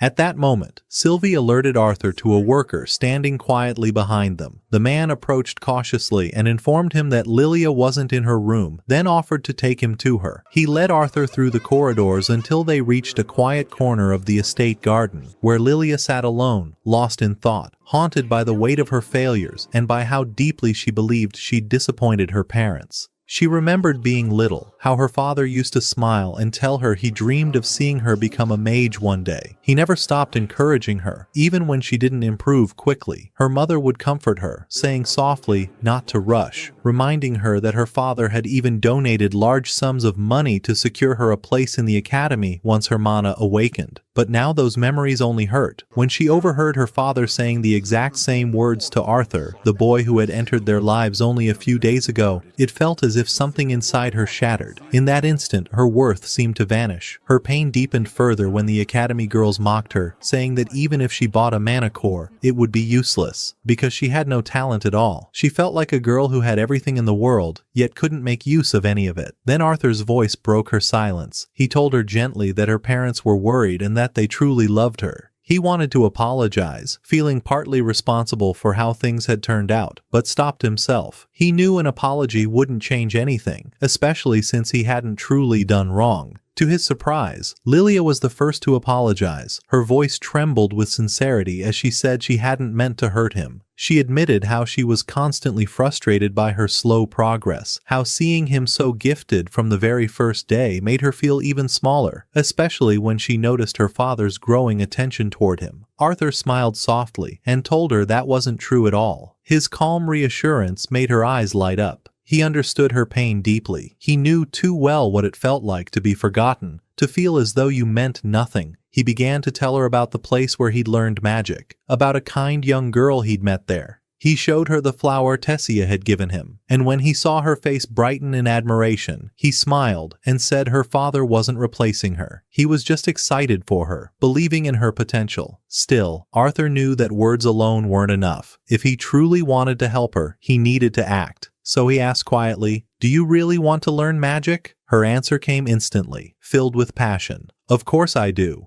Then he understood. The real pain wasn't her parents' actions, but that she felt unseen by them, treated like a helper in her own home, rather than as their daughter. Meanwhile, Vincent and Tabitha had discovered their daughter missing. Panic filled the house as they rushed to Arthur, demanding to know what had happened. He told them calmly that he had sent her to the same place where he had once learned magic. Vincent's anger exploded. "Even if your intentions were good," he shouted, "you should have asked us first." But Arthur stood firm. That was her wish, he replied. If I had told you, you would have stopped her. Then he handed them a letter written in Lilia's own handwriting. In it, she apologized, saying she knew she was useless and had decided to travel away to learn magic, vowing not to return until she awakened her mana. Vincent fell to his knees, tears streaming down his face. He realized how wrong he'd been. He was the one who made her believe her worth depended on magic, that without it, she was nothing. Through his sobs, he whispered, "Even if you never awaken your power, you're my precious daughter. You never needed to prove anything to me." Then Arthur called softly,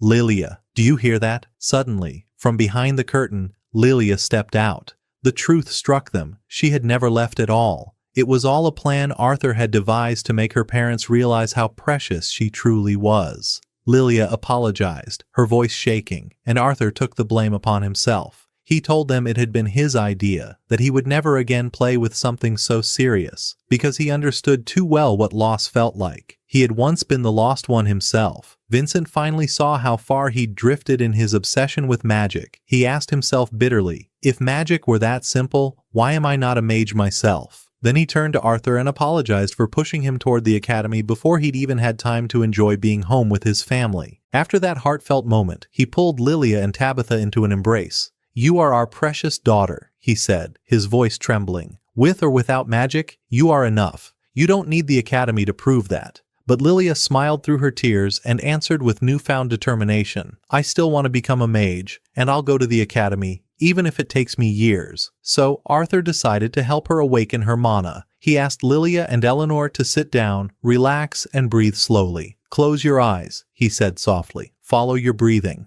one breath at a time." Eleanor began to see faint stars glittering before her eyes, but they vanished when she lost focus. Lilia, however, saw nothing at first and frowned in confusion. Then Arthur placed his hands gently on their backs, channeling mana through his palms. Suddenly, Lilia gasped with joy. "I can see them. The stars, they look like the flower you showed me, Arthur." Her parents were overjoyed. They decided to hold a celebration that very night in honor of her awakening. During the party, Arthur told Lilia that it would take about 2 years to fully synchronize with her mana, but with steady training, she would do just fine. Meanwhile, in another part of the kingdom, a mysterious man arrived at the city gates, surrounded by an imposing entourage. From his bearing alone, it was clear he was a king. He had come after hearing rumors of the grand auction soon to be held in the capital, and wished to witness it himself. Not long after, Arthur's family received an invitation to attend the same auction. When they entered the hall, they were stunned by its grandeur and scale. A wave of nervousness crossed Alice's face. She felt out of place in such an elegant setting.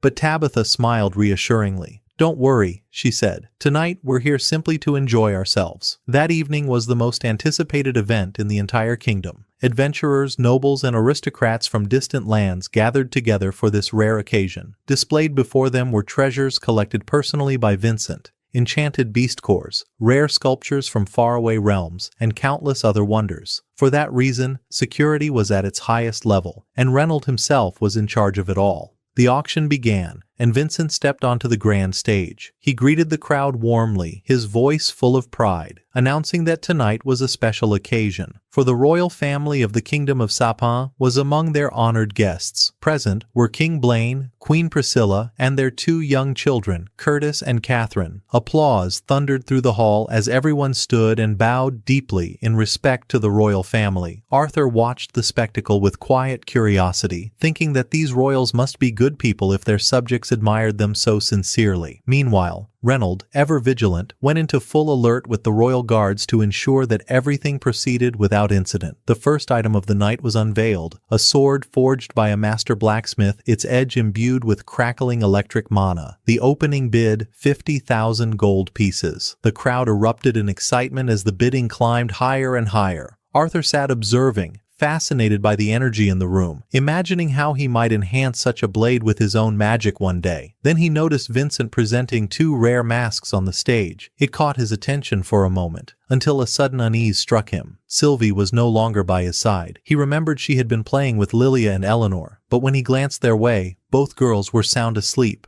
Panic rising, he stood and began searching for her. At that very time, Sylvie was wandering the auction halls, driven by innocent curiosity. She didn't sense the danger until a man stopped her. the royal mage, accompanying the family. On stage, Vincent unveiled the next exhibit, a lion cub ranked A-class, a rare and powerful beast that drew gasps of admiration from the crowd. Curtis, the young prince, looked at it with wide, sparkling eyes and told his father he wanted one just like it. King Blaine chuckled softly, and as the bidding began, another noble king raised the price to 1,000 gold. No one dared to outbid him, and he claimed the prize with ease. When the king ascended the stage to collect it, Vincent asked politely what he intended to do with such a creature. The king smiled and said he might tame it himself, but would give it to his son if he chose the path of a beast tamer. The audience murmured in admiration, though Arthur remained elsewhere, still searching desperately for Sylvie. Then, a scream echoed from a distant corridor. Arthur sprinted toward the sound and found the royal mage standing before Sylvie. He recognized him instantly, the same man who had entered with the royal family. Arthur approached calmly but firmly, telling him to step away, explaining that the creature was his contracted beast. The mage blinked in surprise. He had assumed Sylvie was one of the auction's exhibits. Sylvie leapt into Arthur's arms, but before he could leave, the mage blocked his path again. With a sneer, he demanded that Arthur hand her over, claiming it was an order from a royal mage. Arthur's expression turned cold, his eyes sharp and unreadable. How could this man expect him to simply give her up? Annoyed by Arthur's defiance, the mage raised his hand and hurled a fireball toward him, trying to intimidate him. But Arthur didn't flinch. He stood motionless, and then, with a slow turn of his head, a suffocating aura burst from within him. The very air warped, light shattered. Every pane of glass in the auction hall exploded in a single instant. The mana pouring from Arthur was like a black storm devouring the world. Those with strong mana, including the royals, struggled to withstand it, while others collapsed to the floor, Vincent among them. King Blaine rushed to check on him, and the royal guards flooded the hall, forming a tight perimeter. They believed the outburst was an assassination attempt, but the king raised his hand, voice calm yet commanding. "Stand down. I can protect myself. Focus on the civilians.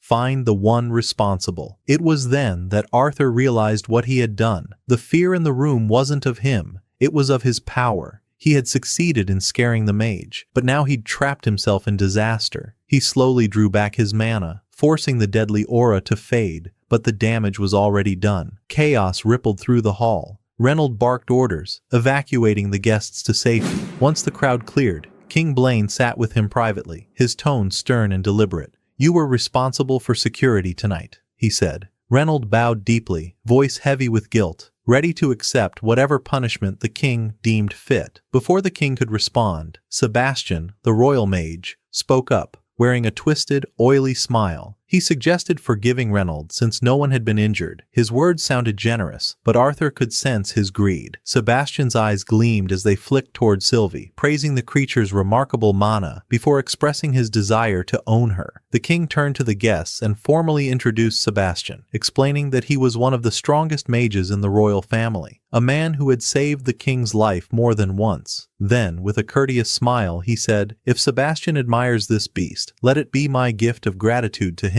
Arthur froze. He wanted to protest, but Alice clutched his hand tightly, whispering for him to stay silent before the king. Then Reynolds stepped forward, his voice firm. "With all due respect, your majesty, that beast belongs to my son. No one has the right to take it from him, not even as a gift." The king turned to Arthur, his gaze direct. "Tell me yourself, boy, can you gift this beast to Sebastian?" Arthur looked up calmly and replied with unwavering respect, "I cannot, your majesty. Sylvie is not a thing to be traded or sold." The king's tone hardened. "Then perhaps I can make an exchange," he said, gesturing to the lion cub he had just purchased. "Trade her for this. It's a royal beast, far more powerful." Arthur met his gaze, voice steady. "She's not for sale, not for trade, not for anything." The king's patience began to fray. His voice grew sharper. "I've asked you twice." The king does not repeat himself a third time. Arthur smiled faintly, a calm, dangerous smile. "Would you sell your own children, your majesty?" The words struck the hall like lightning. The king froze, speechless. Arthur continued, tone quiet but unyielding. "I've refused 3 times and you still don't understand. Some things cannot be bought, because their worth is beyond gold." The guards lunged forward to seize him, but Arthur moved first. With a single motion, he sent them sprawling across the floor, unconscious. Sebastian roared in fury and unleashed a massive fire spell toward him. And then, time stopped. The air froze. The flame halted mid-air, suspended inches from Arthur's face. Everything stood still, except for him. Arthur walked slowly through the frozen blaze until he stood before Sebastian, whose eyes flickered helplessly in disbelief. "No one hears you now," Arthur whispered, voice calm and cold, "and no one can save you." The mage tried to speak, but sound no longer existed. Arthur grabbed his legs and with terrifying ease, shattered them. A silent scream tore through Sebastian's face as agony twisted his features. Leaning close, Arthur murmured, "If you threaten me again, you'll experience something far worse. Remember your place." Then the light around them warped, and time began to move again. The flame vanished, the world resumed, and Arthur collapsed to the floor, utterly drained. The hall fell into stunned silence. No one understood what had just happened, only that the boy who had terrified everyone moments ago now lay unconscious at the center of the chaos. When Arthur awoke, Alice gently told him what had happened after he collapsed. She said everyone had been terrified when he suddenly lost consciousness, and she had rushed to treat him as best she could.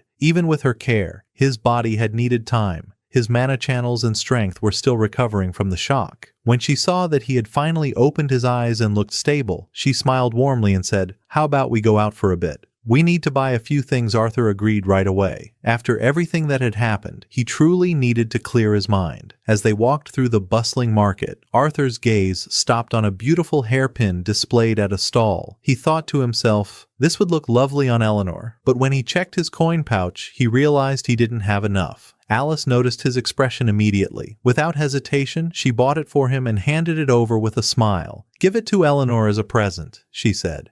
"She'll be so happy." Then she looked at another shop and said cheerfully, "Would you like me to buy you something as well?" Arthur hesitated. "Are you sure we should be spending this much? Maybe father lost his job after what happened at the auction. What if we don't have enough money?" Alice chuckled softly, her eyes full of calm confidence. "Don't worry, dear. We're fine. And besides," she added proudly, "I have a job too." Arthur blinked. "You do? What kind of job?" Her smile deepened. "I make fine goods for the nobles. They love my crafts, and they sell for good prices." After a while they returned home, their arms full of shopping bags. But as they stepped through the door, they heard Reynolds' voice echoing angrily from the living room. "No one will silence me, especially after my son nearly lost his life." Arthur hurried inside. "Father, what's going on?" The moment Reynolds saw him, his anger faded, replaced by relief. "Thank the gods you're all right, son." Arthur nodded gently. "I'm fine, truly." A well-dressed stranger sitting nearby turned toward him with a polite smile. "Ah, so you're the young man involved in the incident. A pleasure to finally meet you. Please have a seat." Arthur and his mother exchanged glances and sat down. The man placed a heavy pouch of gold on the table and said, "This is a small compensation from His Majesty for the minor accident that occurred." Arthur forced a courteous smile, replying, "Please thank the king for his kindness." But inwardly, he thought bitterly, "Minor accident? 2 knights and a royal mage attacked me." The man laughed lightly. "The king is very concerned for your safety. The knights who attacked you have been dismissed from service. The king would never tolerate anyone harming a child merely for refusing a request." Reynolds clenched his fists in outrage. "Dismissed? That's it? They tried to kill my son." The messenger raised a hand, keeping his tone calm.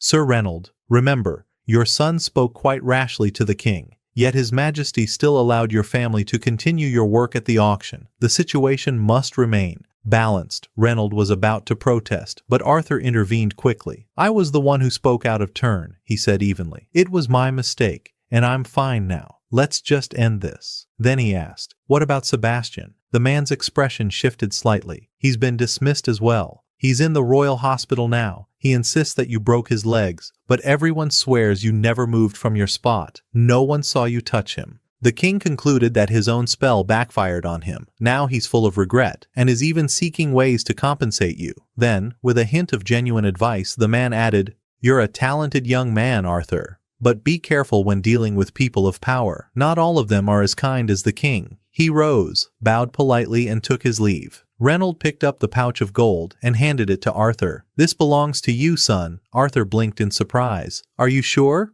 All of it?" Reynolds nodded firmly. "Of course. You were the one in danger, so this is rightfully yours. And besides, you'll need money if you plan to do something great in the future." Arthur looked at him quietly, his mind drifting. That day had taught him a powerful lesson. Once he had been a king, but now he was just a child, weak, unknown, and without influence. If he wanted to survive in this world, he would need more than strength. He would need power, political, social, and magical. The next day he received a summons. He was to meet Good Sky, the headmistress of the Academy of Magic. She wasn't someone easily approached. Her authority extended far and wide, and her words carried the weight of law. As the head of Cyrus Academy, she was a legend among mages, wise, sharp, and utterly uncompromising. She had heard many good things about Arthur from Vincent, but she was not the kind of woman to believe rumors or praise. She wanted proof, real proof, that the boy deserved his growing reputation, so she decided to test him herself. The first thing Good Sky did upon meeting Arthur was test his resolve. She unleashed a tremendous surge of mana, the kind that could crush even seasoned mages, letting her overwhelming power fill the entire hall. Yet Arthur stood his ground. His feet didn't move. His expression didn't waver. It was as if the storm raging around him didn't exist. Still, he admitted honestly, "That's frightening power." And of course it was. She was the most powerful mage in the entire kingdom. Deciding that he needed to prove his worth and show that Vincent's praises weren't exaggerated, Arthur began his demonstration. He first enveloped himself in wind mana, the air swirling tightly around his form. At the same time, he called upon earth magic, lifting several stones from the ground. With a flick of his wrist, he used the wind to accelerate them, launching the rocks toward her at blinding speed. But Good Sky deflected them effortlessly. One wave of her hand was enough. The stones shattered into dust before they even touched her. Arthur didn't stop. He conjured flaming daggers behind her back and sent them flying.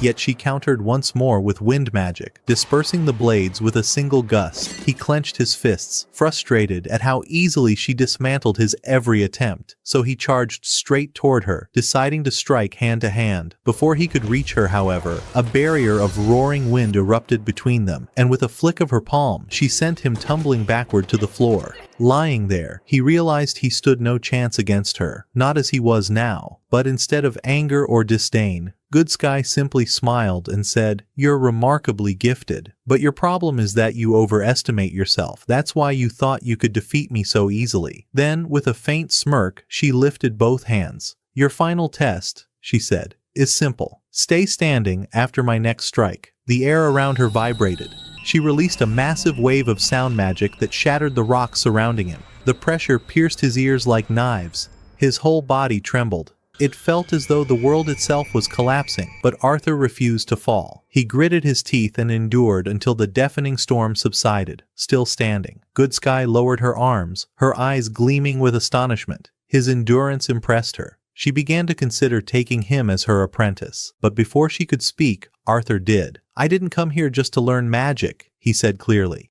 "I want to use your power and influence to ensure my family and friends are protected. If you promise to keep them safe, I'll join your academy and accept you as my teacher." Her brows rose. No student had ever spoken to her like that. He continued steadily, "And I have one more condition. I'll only enter the academy when I reach the official enrollment age, so I'll study among students my own age." Good Sky blinked in surprise. "That would delay you 3 whole years, she said. "Why wait so long?" He smiled confidently. "Because I want to live my life first, to travel, to become an adventurer, to see the entire continent." She realized his mind was set. There was no changing it. So she asked, "Have you told your family about this decision?"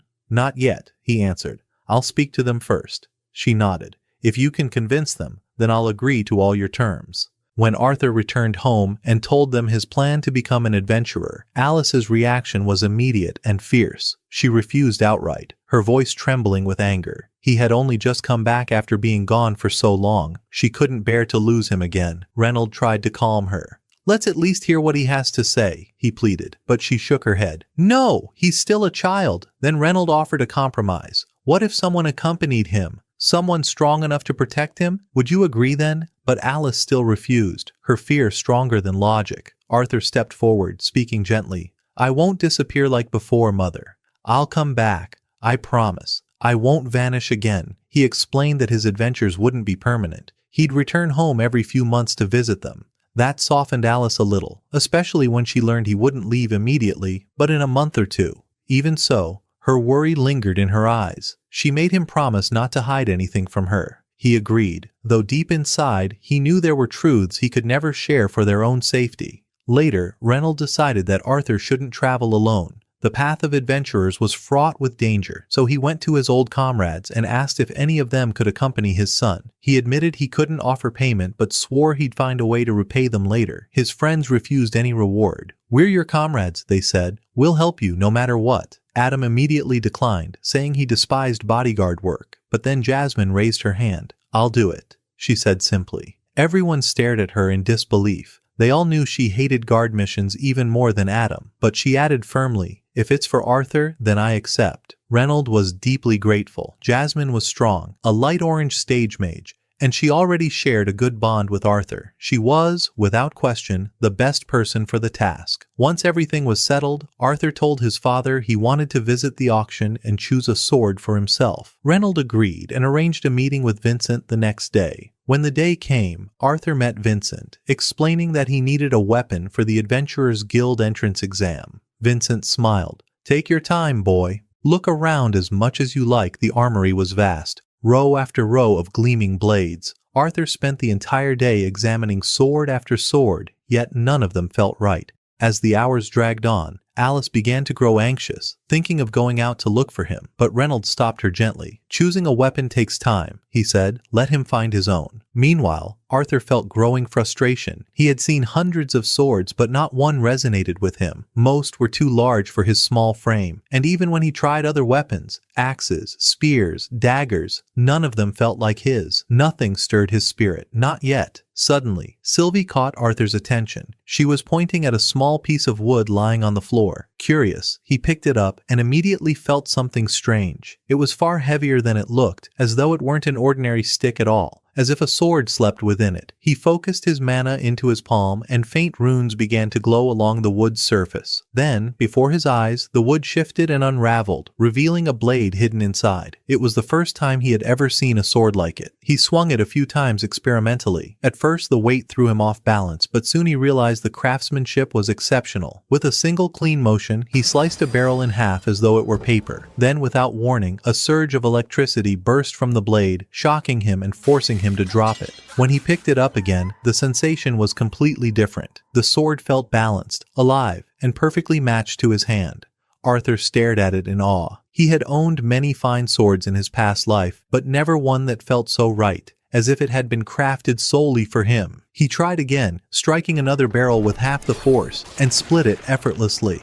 At that exact moment, Vincent, Reynold, and James entered, looking worried after his long absence. They asked whether he had finally chosen his weapon. Arthur, not wanting them to see the real sword, quickly grabbed another blade from a nearby rack and said that was the one he'd chosen. Reynold examined it briefly and immediately recognized it as ordinary. Still, since Arthur seemed certain, Vincent simply nodded. "Let him have it," he said. "No harm in that." But Vincent's sharp eyes caught the wooden staff hanging at Arthur's side. "What about that?" he asked. Arthur replied quickly, "Oh, that. It's just a practice stick I found. Thought I'd train with it a little." Vincent frowned. He didn't recall ever owning anything like it in his collection. He turned to James. "Check the records." "Where did that come from?" James searched through the archives and said, "Apparently some old man dropped it off one day. He said, 'No suitable wielder for this thing.' He claimed it was useless. We had a few experts inspect it, but they all said it was just an ordinary staff. We only kept it because of its unusual design." Arthur immediately begged them to let him keep it. Vincent agreed. After all, if everyone thought it was worthless, what harm could it do? Days passed peacefully.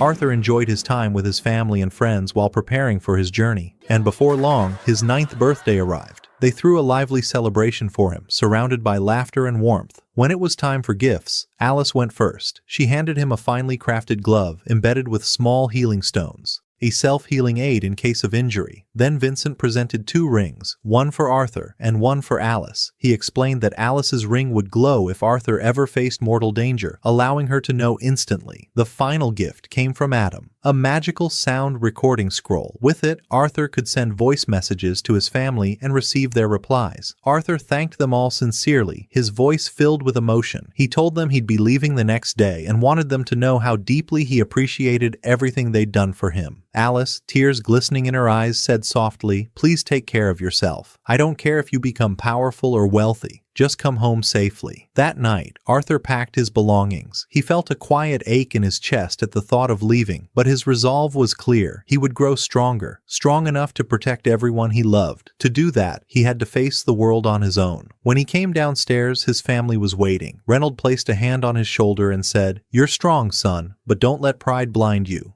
Act wisely. We're proud of you, and we'll be waiting for your stories." After heartfelt goodbyes, Arthur stepped outside. Jasmine was already there, smiling. "Ready?" she asked. He nodded. "Let's go." Their first stop was the Adventurers Guild, where he would register officially as an adventurer. Together they entered the Grand Hall, and Arthur began the registration process for his rank evaluation. He wasn't sure how things worked, but the staff guided him patiently. Judging by Jasmine's calm expression, everything was going smoothly. To protect his family from unwanted attention or danger, Arthur wore a mask, a disguise that would keep his true identity secret, even if he attracted trouble later. He didn't want people judging his abilities based on his family name. Jasmine, on the other hand, was already an A-rank adventurer, a respected figure within the guild. Soon they met Caspian, the guild master himself. He told Arthur he would need to pass 2 tests, a written exam and a mana strength evaluation. But since Jasmine was personally recommending him, and because he knew her father well, he offered to waive the written test. However, he added with a faint smile, "If you don't wish to use your real name, you'll need an alias." Arthur thought for a moment. Then he looked up confidently and said, "Call me Not."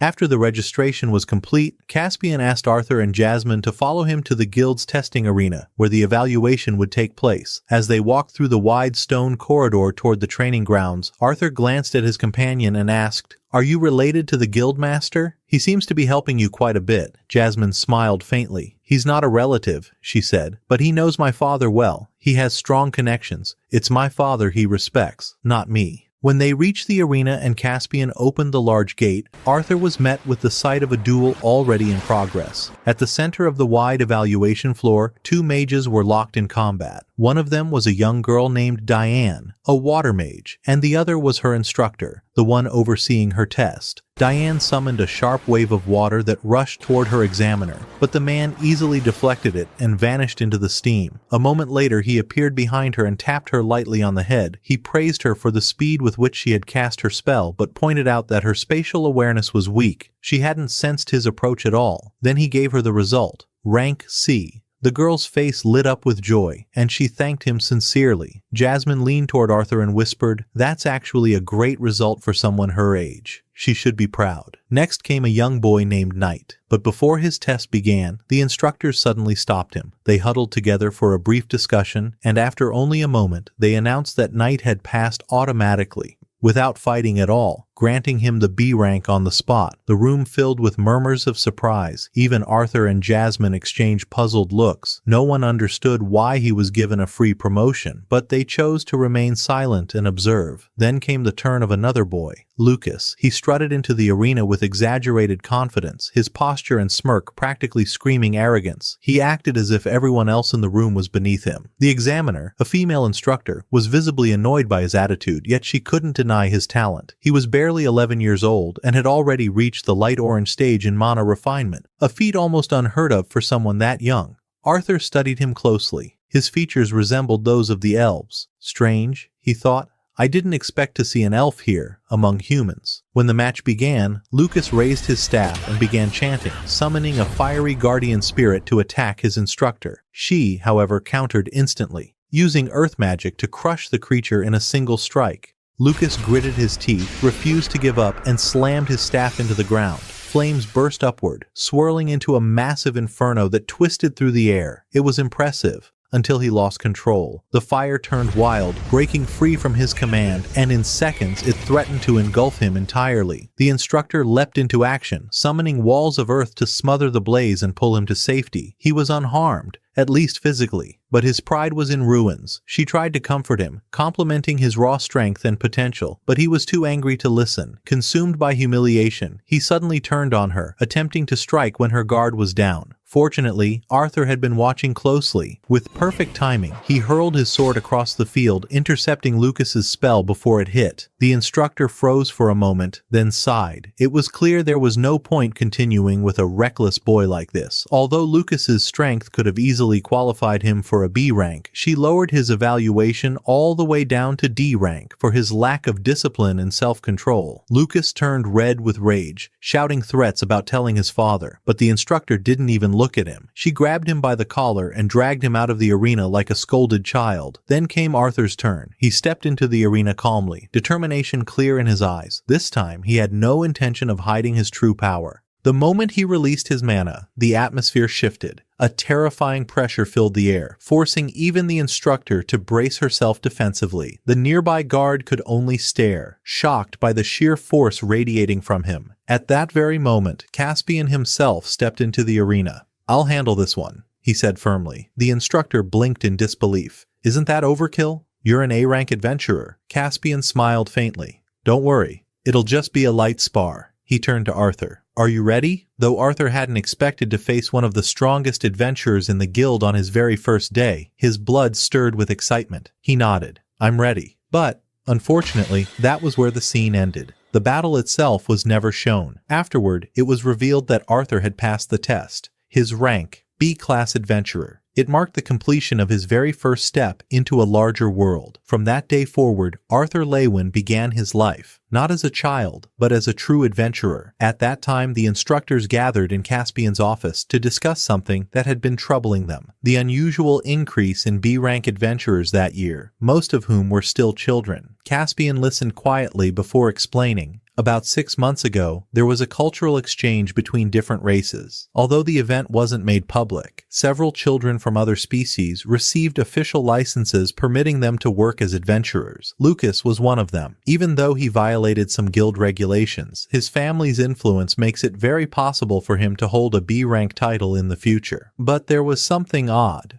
Lucas's entire family was human. That meant his lineage was mixed, and rumors suggested he might have been born from an elf woman who once served as a maid in the family household. As for Knight, the instructors had no record of him at all. He had been promoted to B rank without ever taking an exam, because a powerful sponsor stood behind him. Someone whose strength and authority made it impossible for Caspian to intervene. When asked about this mysterious patron, Caspian explained he's human by birth, but was raised in the Dwarf Kingdom. He was sent here as their representative to adapt to human society. Our guild is not permitted to interfere with him. The last candidate discussed was the most mysterious of all. Arthur. The instructors couldn't understand why Caspian had chosen to test the boy personally. He told them frankly, "I don't have a single record on him. I don't even know his real identity, but I'm certain he represents no kingdom. Still, I sense powerful people behind him, especially considering that he arrived with Jasmine, the daughter of the legendary Vermzoris family, and his swordsmanship."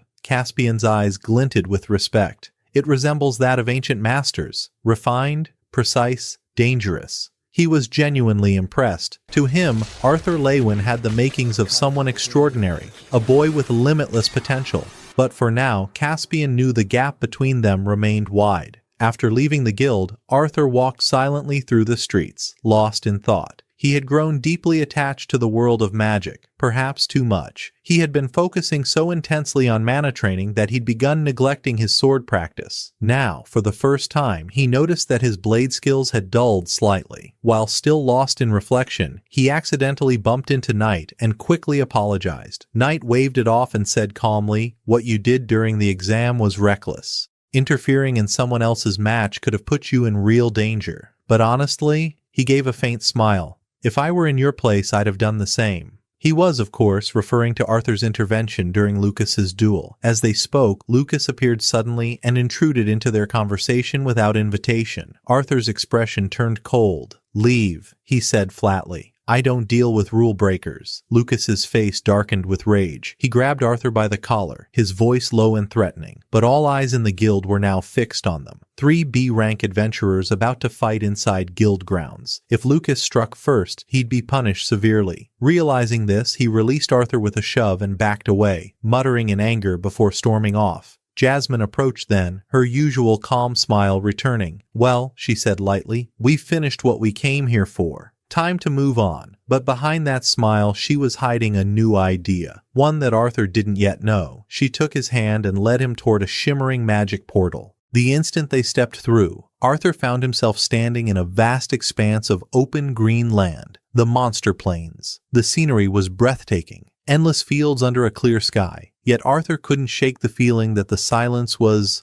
unnatural. This area, Jasmine explained, is reserved for beginner adventurers who train, hunt, and collect materials for their quests. Then her tone shifted. But that's not why we're here today. She looked over her shoulder, eyes confident and sharp. Follow me, she said. We'll run all day until we reach the place I'm aiming for. Before Arthur could reply, she took off. Her speed was astonishing, graceful, yet blindingly fast, and Arthur, realizing she wasn't holding back, sprinted after her with renewed excitement. At that moment, Arthur finally began to understand what it truly meant to be an A-rank adventurer. The feeling he'd experienced while facing Caspian returned to him. That overwhelming difference in power. He had believed deep down that he might somehow win, even knowing Caspian was stronger, but after losing so effortlessly, he realized he'd been arrogant, too sure of himself. Suddenly, a loud crash echoed from deep within the forest. Moments later, a massive wild boar burst out from between the trees, its eyes wild with rage. It charged blindly, trampling everything in its path. And in one horrifying instant, it swallowed a nearby adventurer whole. Jasmine grabbed Arthur's arm. "Run!" she shouted. "We have to get out of here now. That beast shouldn't even exist in this region. Something's very wrong."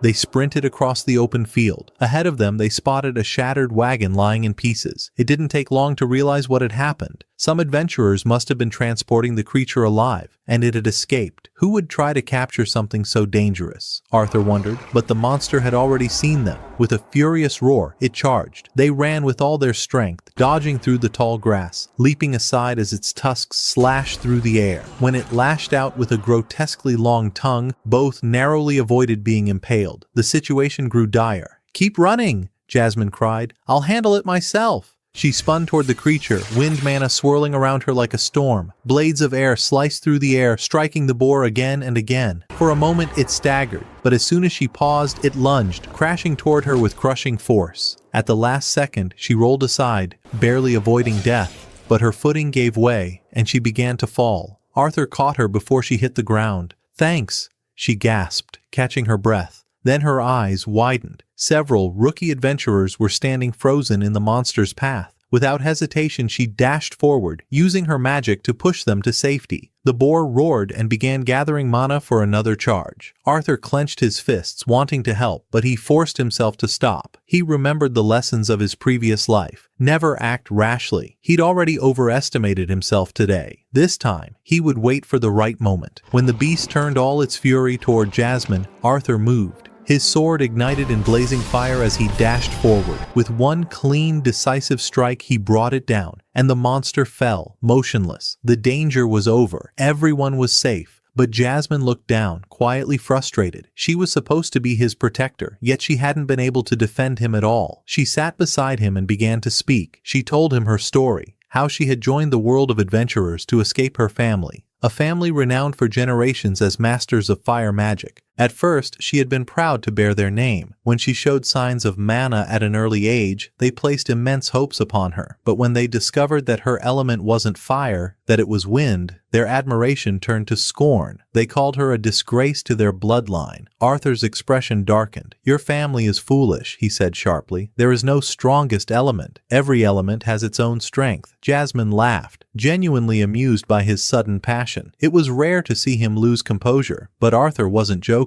Her words had struck something deep inside him, reminding him of his past life, when everyone had treated him as useless. What her family had done was cruel, yet she hadn't let it break her. Instead, she had found a new path, joining a team that changed her life completely. They taught her to trust, to rely on others, to fight alongside them. Even when they scolded her, she knew it came from care. "They're the reason I'm who I am now," she said softly. "And I hope you'll find something like that too, Arthur. Something that'll change you for the better." Arthur fell silent. He wasn't sure if he could change, not after everything he'd done in his previous life. But when he thought of everyone who had helped him since his rebirth, his family, his friends, his mentors, a quiet resolve formed within him. He would try. He would become someone better. and he would protect everyone who had become precious to him. After Arthur grew up and became a talented mage, he decided to leave his family and enroll in a magic academy. However, he was not alone, as Jasmine accompanied him and continued helping him with everything.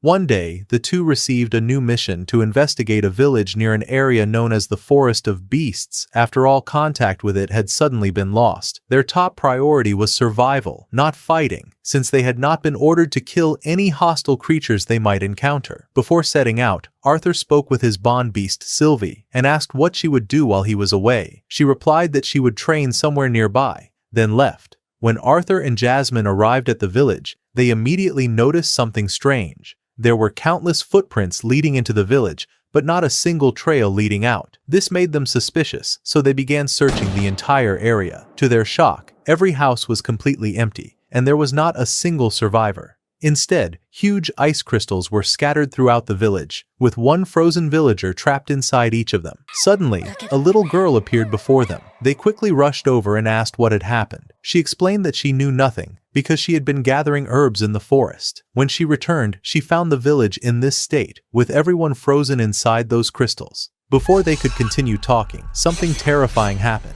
A massive monster suddenly appeared out of nowhere, grabbed the girl in an instant, and froze her as well. Arthur immediately tried to chase after it, but Jasmine quickly stopped him and convinced him that they had to retreat at once. After that, it is revealed that a powerful alliance exists between the three races of this world: humans, elves, and dwarves. Meanwhile, a mysterious organization opposes this alliance and secretly supports monsters. It seems they are currently watching the situation while planning to prevent the three kingdoms from uniting by any means necessary. At that time, Arthur and Jasmine barely managed to escape from the monsters. Jasmine then explained that the creature they had encountered was called the Arachne, one of the most dangerous monsters she never wanted to face again. She had encountered it 5 times before and had only managed to defeat it once. She then told Arthur that the same monster had once wiped out every member of the Twin Horns, including his parents, Reynolds and Alice. Alice in particular had played a crucial role in defeating it thanks to her abilities as a support mage and healer. In fact, that type of magic is the only one capable of breaking the Arachne's curse or even killing it.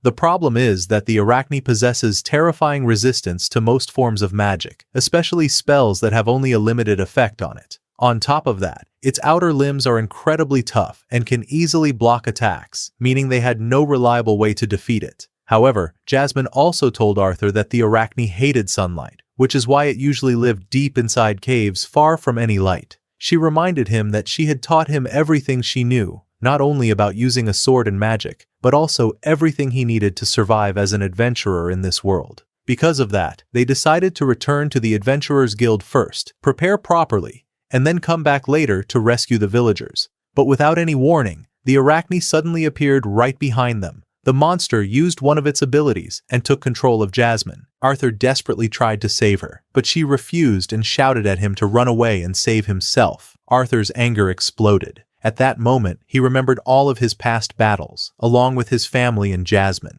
He charged at the monster with all his strength, trying to destroy one of its arms, but his attack failed. The monster easily blocked every strike before firing deadly ice shards at him. Arthur shattered every shard with incredible speed and power because he was far from an ordinary child. Then he declared with complete confidence, "I was once a king known as the strongest. Simply holding my sword was enough to decide any battle." He charged at the monster again and unleashed a relentless series of powerful attacks, each strike stronger than the last. But the monster did not remain on the defensive. It delivered a devastating blow that sent Arthur flying through the air as if he weighed nothing. At that moment, Arthur realized the harsh truth that his sword alone would never be enough to kill such a terrifying creature. So he quickly changed his approach by combining swordsmanship with fire magic at the same time. The moment he did, the monster finally showed signs of pain, as if the attack had pierced its defenses. Arthur then remembered Jasmine telling him that the monster could not resist magic. However, he found it strange because using magic directly against it had not worked before. The monster attacked again, but Arthur blocked the attack instantly. He then used earth magic to strike the monster's head and pin it to the ground. After that, he leaped onto its head and used lightning magic, this time releasing it from inside the monster's body. The Arachne let out a horrifying scream in agony and began running around wildly, as if it had completely lost control of its body. Arthur did not waste the opportunity. He He continued attacking with everything he had because he knew this battle had to end if he wanted to save Jasmine and the villagers. The monster suddenly stopped and prepared to attack again. Arthur looked at it with confidence and said, "It seems you don't know when to give up, but I'm grateful for one thing. You reminded me of the way I used to fight." He then rushed forward in a furious assault, delivering a series of fast and deadly strikes. One after another, he cut off the monster's limbs before finally beheading it, ending the battle and killing the monster at last. After the fight ended, Arthur collapsed to the ground from exhaustion. He could barely move, and admitted to himself that the strain he had placed on his body was overwhelming. His old fighting style, combined with his new magic power, was still far from the level he truly wanted to reach. At that moment, he realized that he still needed much more training. Suddenly, Sylvie rushed over, deeply worried about him. She told him that she had sensed the anger filling his heart and hurried over to make sure he was safe. Arthur reassured her that he was fine and that everything was now under control. After that, Jasmine arrived as well and told Arthur that he could now kill the monster easily because its curse had already been broken. But the truth was that Arthur had defeated it all by himself. Arthur apologized to Jasmine for killing the monster and disobeying their orders. He admitted that he had let his emotions control his actions. At that moment, he began thinking that this might have been the power he needed, but it was not the power he truly sought. To him, true strength was the power to protect the people he cared about. He then remembered the huge difference between himself and his parents. He also thought of Tessia and realized that if he had been just a little stronger, he could have protected the people he loved. Because of that, he decided to live the rest of his life without any regrets. At that moment,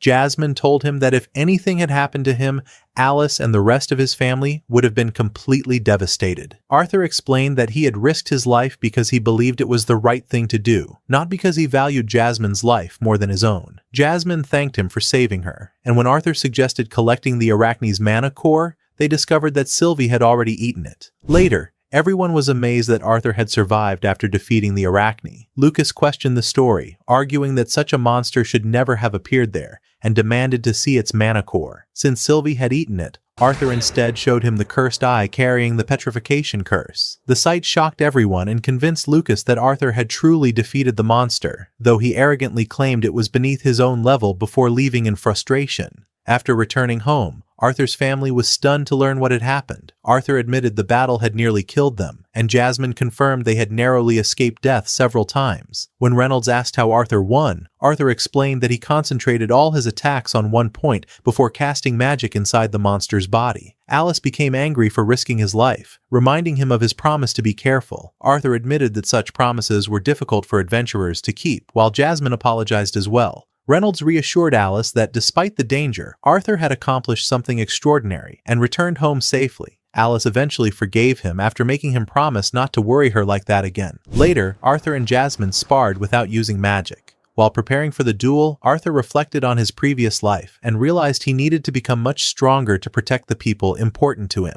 Meanwhile, Tessia was introduced struggling through harsh training as she fled from a gigantic rolling boulder alongside her teammates. The following day, Tessia decided their next mission would be hunting wild boars inside human territory. Although everyone knew it would be dangerous, they accepted the mission. On their way out, an adventurer deliberately tried to trip Tessia. She immediately knocked him away, and when the situation escalated, her team trapped their attackers with water magic before escaping. Soon afterward, bandits attacked their wagon, but Tessia's group defeated them without difficulty. The story then explains that although the three kingdoms had ended their wars through a treaty, hatred between humans, elves, and dwarves still remained among ordinary people. As a result, Tessia's team was repeatedly attacked throughout their journey. Watching these events through a magical map, a mysterious man continued tracking their movements. Eventually, the group realized they were constantly being targeted simply because elves were considered valuable targets. To avoid attracting attention, Tessia decided they would continue on foot instead of using the wagon. After reaching a nearby village, the village chief immediately drove them away without listening to them. Elsewhere, Arthur wondered why Lucas possessed elven blood despite belonging to one of Sapin's strongest human families. Lucas questioned Elijah about his connection to the dwarven royal family, prompting Elijah to notice Lucas's own elven heritage.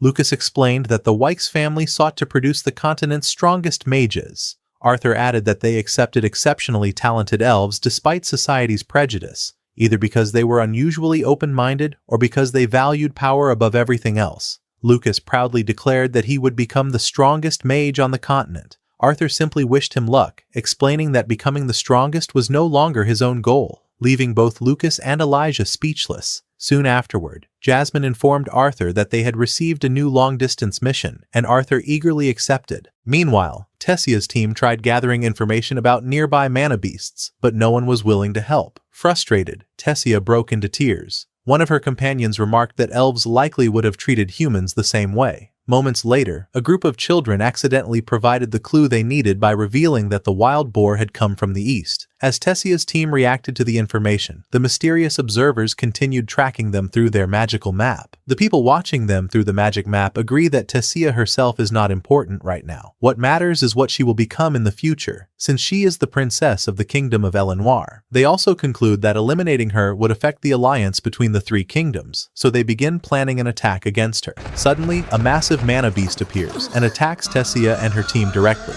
but they manage to avoid its strike at the last moment.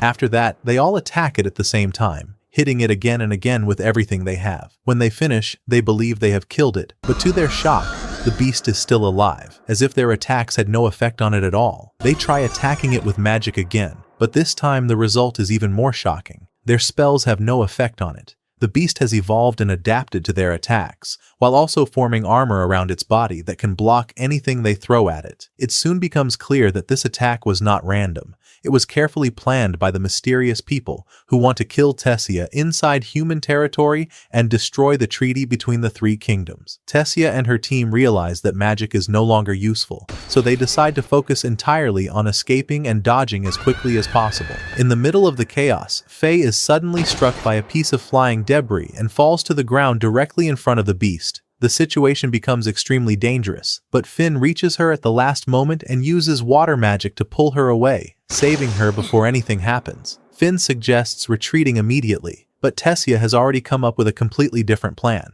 The plan begins with Finn acting as bait. He approaches the beast and provokes it with water magic, forcing it to chase him. The moment the beast reaches the right spot, Faye uses earth magic to open a huge hole beneath it, causing it to fall inside and become trapped. Then it is Tessia's turn. She uses her mental powers to lift several massive rocks before dropping them on top of the beast to pin it in place. Tessia thinks the battle is finally over, but the beast suddenly bursts out of the hole as if nothing happened, then charges toward Finn and Faye and attacks them. Tessia notices it at the last moment and uses wind magic to push them away before the strike can reach them. She pauses for a moment to catch her breath and wonders why she acted that way. She then realizes that saving her companions was the right decision, and it was exactly what Arthur would have done. The moment she thinks about Arthur, memories suddenly flood her mind. She remembers all the moments they spent together, causing her to lose focus for a few seconds. However, Finn quickly brings her back to reality and uses his magic to pull her away before she gets hurt. Finn and Faye suggest retreating, but Tessia remains determined to continue fighting until the end. She then realizes that she has used all of her mana and no longer has any way to attack. Suddenly, she remembers a technique Arthur once taught her. She calms herself and begins absorbing mana from everything around her. The moment the beast charges at her with all its strength, she meets it with a single strike. However, the blow is so powerful that it instantly smashes the beast into the ground. Finn and Faye are shocked and realize that she used mana to strengthen her body from within, making her attack that destructive. From a distance, the mysterious people watch what happened and conclude that Tessia is far stronger than they expected. Because of that, they decide that next time, they must prepare a much stronger beast to carry out their plan. After defeating the beast, Tessia and her team go to inform the village chief about what happened. To their shock, the man does not even thank them for saving everyone. The situation greatly upsets Tessia, but Finn tells her not to expect any appreciation from humans and asks her to forget about it. After that, they see the children they met earlier, and the children thank them for saving them from danger. At the same time, Virion is talking with Cynthia. He tells her that he had been watching Tessia and that she had come very close to collapsing during her battle with the beast. Cynthia is not very surprised, since Tessia is Virion's granddaughter after all. However, Virion admits that although he would like to credit himself for her strength, he believes her true power comes from her friends, such as Arthur, who always stand by her side. Sometime later, Tessia sits with her team and tells them that she will soon return to Xyrus with Finn. They ask Faye about her plans, and she tells them that she will also go to Xyrus because she wants to see Arthur. This completely shocks Tessia, and she asks how Faye even knows Arthur. Faye replies that she met him there before. Tessia remembers that she has not seen Arthur at all since he left her because she never knew exactly where he had gone within Xyrus. Sometime later, she finds herself standing in front of Arthur's family mansion, growing more nervous whenever she thinks about what she will say when she sees him. Suddenly, Alice and Eleanor run toward her without warning. Tessia becomes extremely nervous, loses focus, and quickly runs away while still trying to find Arthur. At the same time, the scene suddenly shifts to Arthur, who is lying unconscious on the shore of a strange island. After some time, he slowly begins to regain consciousness. He gets back on his feet without understanding what happened and wonders how he even reached this place. Still confused, he quickly gets up and starts running through the surrounding area, trying to figure out exactly where he is. He moves in every direction without any clear purpose. As he runs, his memories return, and he remembers everything that happened before he reached the island. He had been traveling in a small boat with Jasmine when a massive tsunami suddenly appeared without warning and struck them with incredible force, completely separating them. The moment the full picture returns to his mind, Arthur begins searching everywhere for Jasmine without wasting a single second, clearly worried about her. While exploring the area, he suddenly finds Lucas and Elijah lying on the ground, their bodies completely soaked with seawater. He quickly approaches them, and each of them begins explaining what happened so they can understand the full situation. Arthur tells them that he had been carrying out a mission for the Helia family to capture a mana beast, but he was suddenly caught in an extremely violent storm along the way. Elijah explains that he had also been carrying out a mission from the Adventurers Guild because many ships had disappeared near the farmland. While traveling to investigate, he was pulled into the storm as well. Lucas, however, refuses to explain how he arrived there. Arthur and Elijah understand without needing him to say anything that his pride will not allow him to admit that he was caught in the same disaster as them. After that, the three sit down to think of a way to escape the island. They agree that the solution is obvious. They must either find a boat or build a new one so they can leave safely. Despite everything, Arthur remains completely focused on Jasmine and where she might be. Even so, he feels that as long as she survived the storm just as he did, she must still be alive somewhere nearby. Arthur then uses mental communication to speak with Sylvie and explains everything that happened to him in detail. He asks her to help search the sea and the surrounding areas for any sign of Jasmine so they can find her quickly. At the same time, Jasmine is seen somewhere far away from Arthur, standing at the edge of the shore and calling his name as loudly as she can, but no answer reaches her. After calling for some time, she falls to her knees in despair and begins blaming herself. She says that everything happened because of her and that she is the reason they were separated. After that, she begins remembering events from the past, specifically a conversation she once had with Reynolds. In that memory, Reynolds was telling her that adventurers who set out. Jasmine began suspecting that the guild was deliberately understating mission difficulties after several dangerous incidents. Reynolds believed that was possible, but he also warned that someone opposing the alliance between the three kingdoms might be orchestrating these events. Knowing Arthur would continue adventuring, Reynolds asked Jasmine to protect him, and she promised she would. Back in the present, Jasmine searched for Arthur and met Lucas's two guards, who had reached the island, but lost track of Lucas. Meanwhile, Lucas revealed a dimensional storage ring and used it to set up camp with Arthur and Elijah. With little food left, Arthur searched the forest, returned with fish and mushrooms, and asked Lucas to cook them using fire magic. After several failed attempts, Lucas finally prepared a decent meal. Despite everything, Arthur found himself enjoying the quiet moment around the campfire with Lucas and Elijah. The next morning, Arthur reported that the island appeared deserted and that both boats had been destroyed. He suggested either waiting for rescue or swimming back to the mainland. Lucas rejected both ideas, revealing that his mission involved hunting a mana beast capable of controlling the weather. Crossing the sea while it lived would be suicide, so he insisted they kill it first. Arthur convinced him to fight together instead of going alone. Elsewhere, Sylvie found Jasmine and led her toward Arthur. The three hid outside the beast's cave before Lucas attacked first with a fireball. Instead of killing the creature, the attack collapsed part of the cave. Elijah protected everyone from the falling rocks with earth magic as the beast emerged. Arthur blocked its energy attack and charged into battle while Elijah supported him. Although Arthur repeatedly wounded the beast, it regenerated instantly. Realizing they needed another strategy, Arthur had Elijah pin the creature's wounds with earth spikes, preventing them from healing while Arthur continued attacking. Eventually, the beast collapsed. Arthur and Elijah celebrated briefly, while Lucas tried to claim the victory. However, the beast suddenly rose again. Arthur rushed forward despite his exhaustion. At that very moment, Jasmine arrived, killed the beast with a single strike, and hurried to Arthur's side, leaving both Elijah and Lucas stunned by her overwhelming strength. Later that evening, Jasmine apologized for putting Arthur in danger, but he assured her he was simply grateful she had arrived in time. Meanwhile, Lucas and Elijah unsuccessfully chased Sylvie after she stole and swallowed the beast's mana core. Elsewhere, Tessia admitted she still had not managed to meet Arthur. Her teammates teased her, believing she was simply too nervous to face him. Determined to see him, Tessia gathered her courage and went to Arthur's house, only to run into Reynolds at the door. Embarrassed, she immediately fled without saying a word. At the same time, a group of mysterious figures searched a magical map for a powerful mana beast. After completing the mission, Arthur remained amazed by Jasmine's incredible speed. She explained that she had concentrated all of her wind mana into her legs, using a technique Arthur had taught her.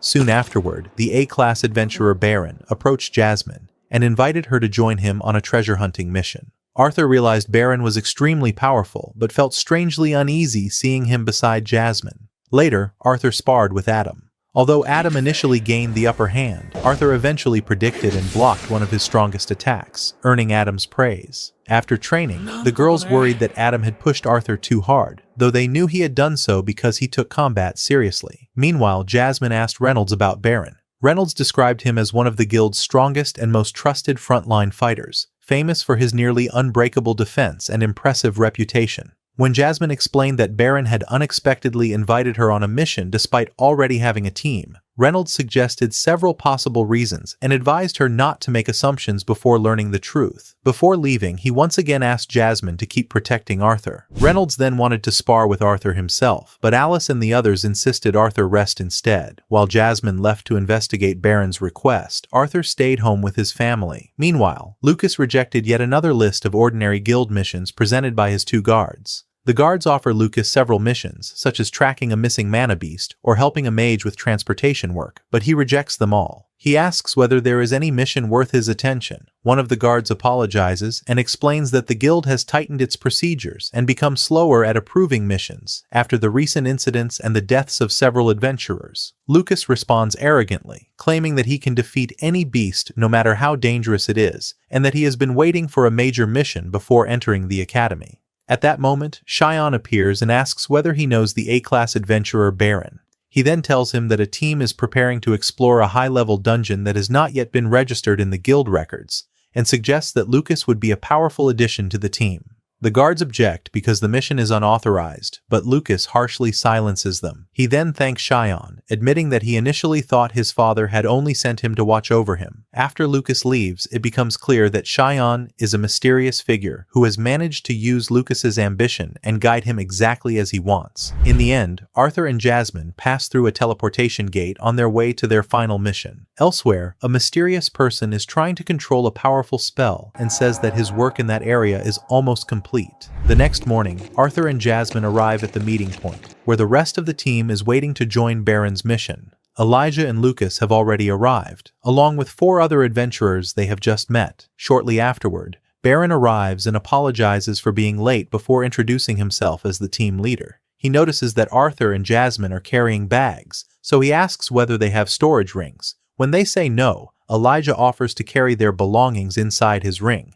Baron then orders the team to move, and everyone begins heading deeper into the dungeon. As they advance, Arthur starts feeling uneasy. He suddenly realizes that he is inside a deep cave with people he barely knows, simply because he trusted Baron's invitation. He remembers Baron explaining that the mission's goal was to find a massive magic stone at the deepest level of the dungeon. The stone was extremely valuable, could increase mana power, and could also be used as a powerful energy source. Baron had also explained that this was why he gathered strong adventurers to help him. Brown added that Elijah and Lucas were the ones who recommended Arthur and Jasmine for the mission. Because of that, Arthur agreed to join, especially since he wanted to make sure everyone remained safe.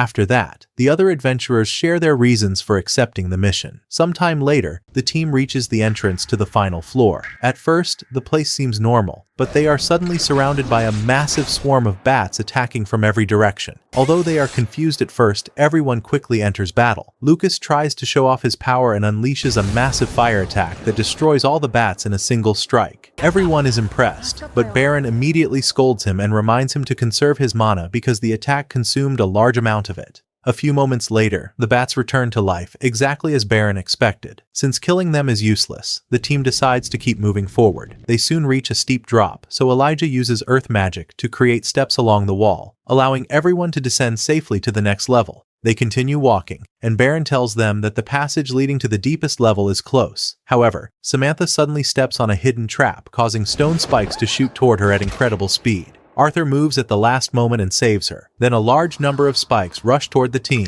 but he destroys all of them with his sword before anyone is hit. Baron becomes confused because those traps were not mentioned in the information he received. He remembers meeting a mysterious masked man who told him that the dungeon contained no traps or dangerous monsters. The man also promised him an extra reward if he brought strong adventurers and gave him a map of the area. It becomes clear that Baron never explored the dungeon himself and relied completely on the map, but he hid the truth from everyone. Even so, he asked them to continue carefully. After some time, Krell and Samantha begin feeling strange heat and discomfort. Then hot steam suddenly bursts from openings in the surrounding rocks. Everyone becomes confused, and when they ask Baron what is happening, he admits that he does not know. This angers Reginald, who grabs Baron and demands the truth. Before Baron can answer, a giant worm bursts from beneath the ground and attacks them. Krell quickly blocks it, and Reginald returns to questioning Baron. In the end, Baron admits that the mysterious man only gave him a map and some general information. He knew nothing about the traps, the steam, or the giant worm. Everyone realizes that they are facing mana beasts that were never supposed to be inside the dungeon. Arthur understands that the monsters did not suddenly appear. They had been there from the beginning, meaning Baron had been deceived. Only one question remains in his mind. Who planned all of this? And why? Meanwhile, Oliver approaches Samantha and suggests escaping with him and taking the treasure for themselves, using Baron's lies as an excuse. The group calls out to them and asks them to return because another explosion could happen at any moment. But Oliver refuses, claiming that he will not die because of someone else's mistakes. Arthur manages to bring Samantha back to the team, while Lucas creates a barrier in preparation for the next explosion. Before the explosion begins, Arthur keeps shouting at Oliver to return, but he refuses. In the end, the heat of the explosion consumes him, and he dies before their eyes. After the explosion ends, Arthur approaches his body, takes his mana stone, and hands it to Samantha. Suddenly, the giant worm attacks again. Everyone fights it with everything they have, but their attacks do not affect it. Arthur then notices that it is not trying to kill them. It is only delaying them until the next steam explosion. Just as he expected, another explosion begins building up, so everyone orders Lucas to create the barrier. However, Lucas freezes in fear and cannot move, even as the explosion begins. At that moment, Arthur rushes to protect him, and thanks to his speed, the rest of the team manages to survive. Everyone survives except Baron, who loses his arm while trying to protect Samantha. Samantha quickly treats him, stopping the bleeding and securing the wound until his condition becomes stable. After that, an argument breaks out between Lucas and Baron. Lucas blames him for the disaster, but Baron replies that Lucas also made a mistake when he froze in fear and left them without protection. If that had not happened, Baron would not have lost his arm. Arthur steps in and ends the argument, saying that blaming each other will not help. He then asks Baron whether he wants to continue the mission or retreat. Baron lowers his head and apologizes for lying about exploring the dungeon. However, he asks them to continue so that the sacrifices will not be wasted. Jasmine rejects the idea and demands that they return immediately. However, the rest of the team believes that going back may be just as dangerous as moving forward, so they decide to continue the mission. After everyone agrees, Baron suggests making Arthur the team leader because he has remained the calmest and made the best decisions since the mission began. Everyone agrees, and Arthur takes command. The team continues forward until they reach a massive frozen door. When they open it, they find themselves inside a wide, icy hall filled with green plants and strange crystals. Despite the beauty of the place, Arthur feels deeply uneasy, certain that something unnatural is waiting for them there. Lucas rejects every ordinary mission the guild offers, insisting that he is waiting for something worthy of his strength before entering Xyrus Academy. At that moment, Shion tells him about an unregistered high-level dungeon where Baron is assembling a team. Despite the guard's objections because the mission is unauthorized, Lucas immediately accepts. After he leaves, it becomes clear that Cheyenne is secretly manipulating him. Meanwhile, a thick fog covered everything around them. Elijah noticed Arthur's tense expression and asked what was wrong. Arthur replied that the flowers looked familiar, as if they had already passed through this place. Krell looked behind him and said they had probably come from that direction. However, Jasmine noticed something even stranger. Another entrance had appeared in front of her. Baron was confused because the area was only supposed to have one entrance. Suddenly, Lucas claimed he could see another path ahead, while Samantha could not see anything at all. Arthur immediately realized the truth. The fog was showing each person a different illusion and manipulating their perception. He warned everyone not to trust what they were seeing. Jasmine then admitted that her senses were beginning to weaken, so Arthur ordered everyone to leave immediately. Lucas refused, insisting they should take the magic stone first and escape afterward. At that very moment, monsters began emerging from beneath the ground. Arthur realized that the fog had been deceiving them the entire time, luring them deeper into the area. Meanwhile, Baron, who was still affected by the fog, underestimated the danger and declared that an oversized plant could never defeat an A-class adventurer. Without another thought, he charged straight at it. Lucas warned that Baron was fighting alone, while Arthur noticed that the fog was slowly destroying his sense of reality. Lucas attacked the plant with fire magic, but the attack had no effect. Arthur and Jasmine immediately joined the fight, and Arthur told everyone they would force their way through because he refused to lose anyone else. Arthur supported Lucas's attack and asked him to use fire again before analyzing the situation. Fire should have been effective, but the high humidity prevented the plant from burning.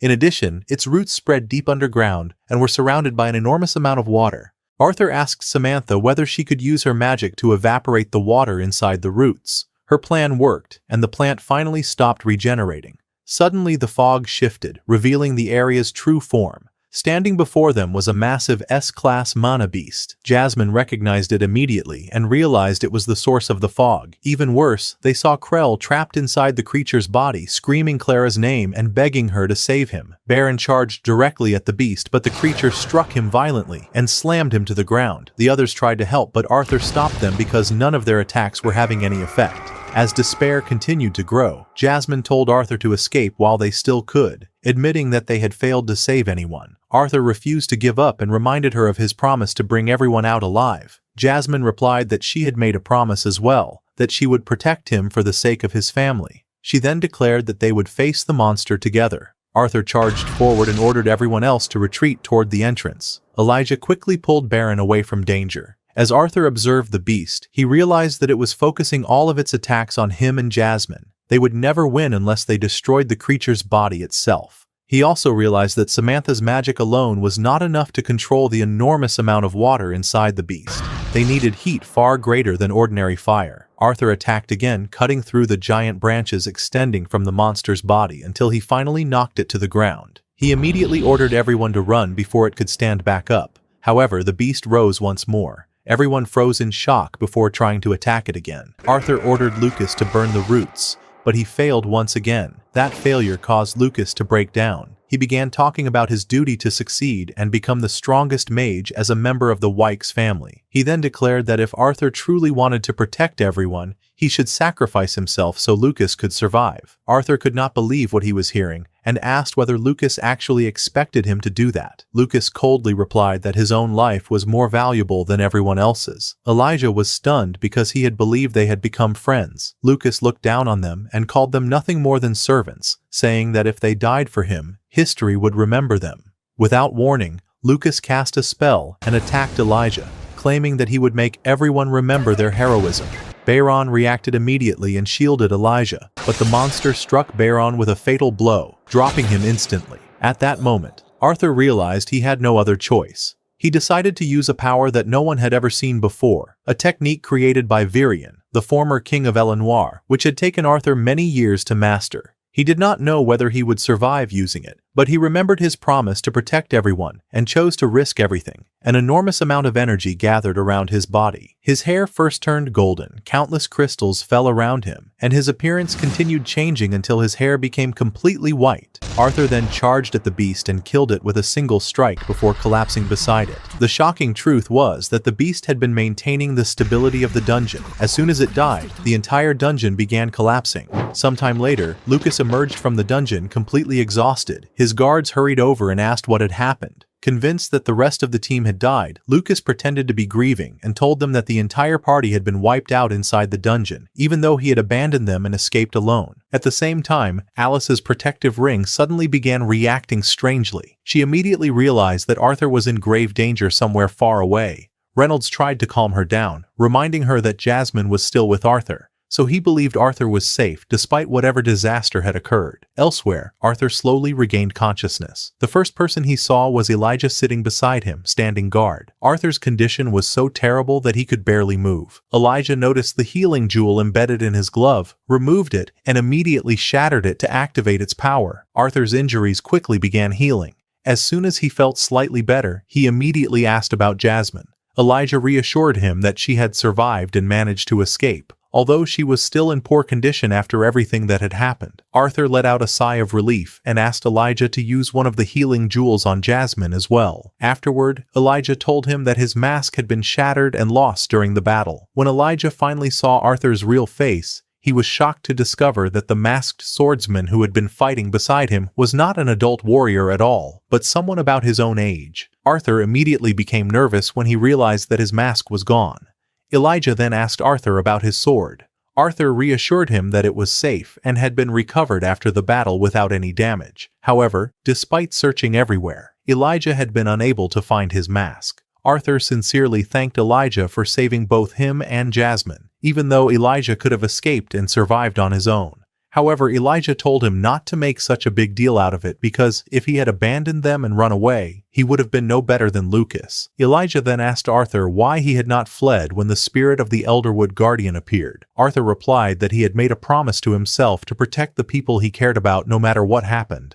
After that, Arthur formally introduced himself to Elijah, and the two sealed their new friendship with a firm handshake. Sometime later, Arthur noticed the strange metal cave surrounding them, and assumed Elijah had created it. However, he quickly realized that producing such an enormous amount of metal was far from easy, even with a rare magic attribute. Because of that, Arthur began to suspect that Elijah might not actually be a dwarf. Elijah admitted that he did not even know whether he was a dwarf or not. He explained that he had grown up in Darv, where Elder Radius had raised and cared for him since childhood. However, Radius had never told him anything about his real parents, or where he had originally come from. Elijah continued by saying that his life had been completely normal until one day he woke up surrounded by enormous pillars of black metal. After that, Elder Radius told him to leave Darv and travel to the gates of Dicathan. After hearing his story, Arthur realized that Elijah had lived a lonely and difficult life because he knew nothing about his true origins or identity. Elijah apologized for bringing up such a depressing subject before asking Arthur about his own life as well,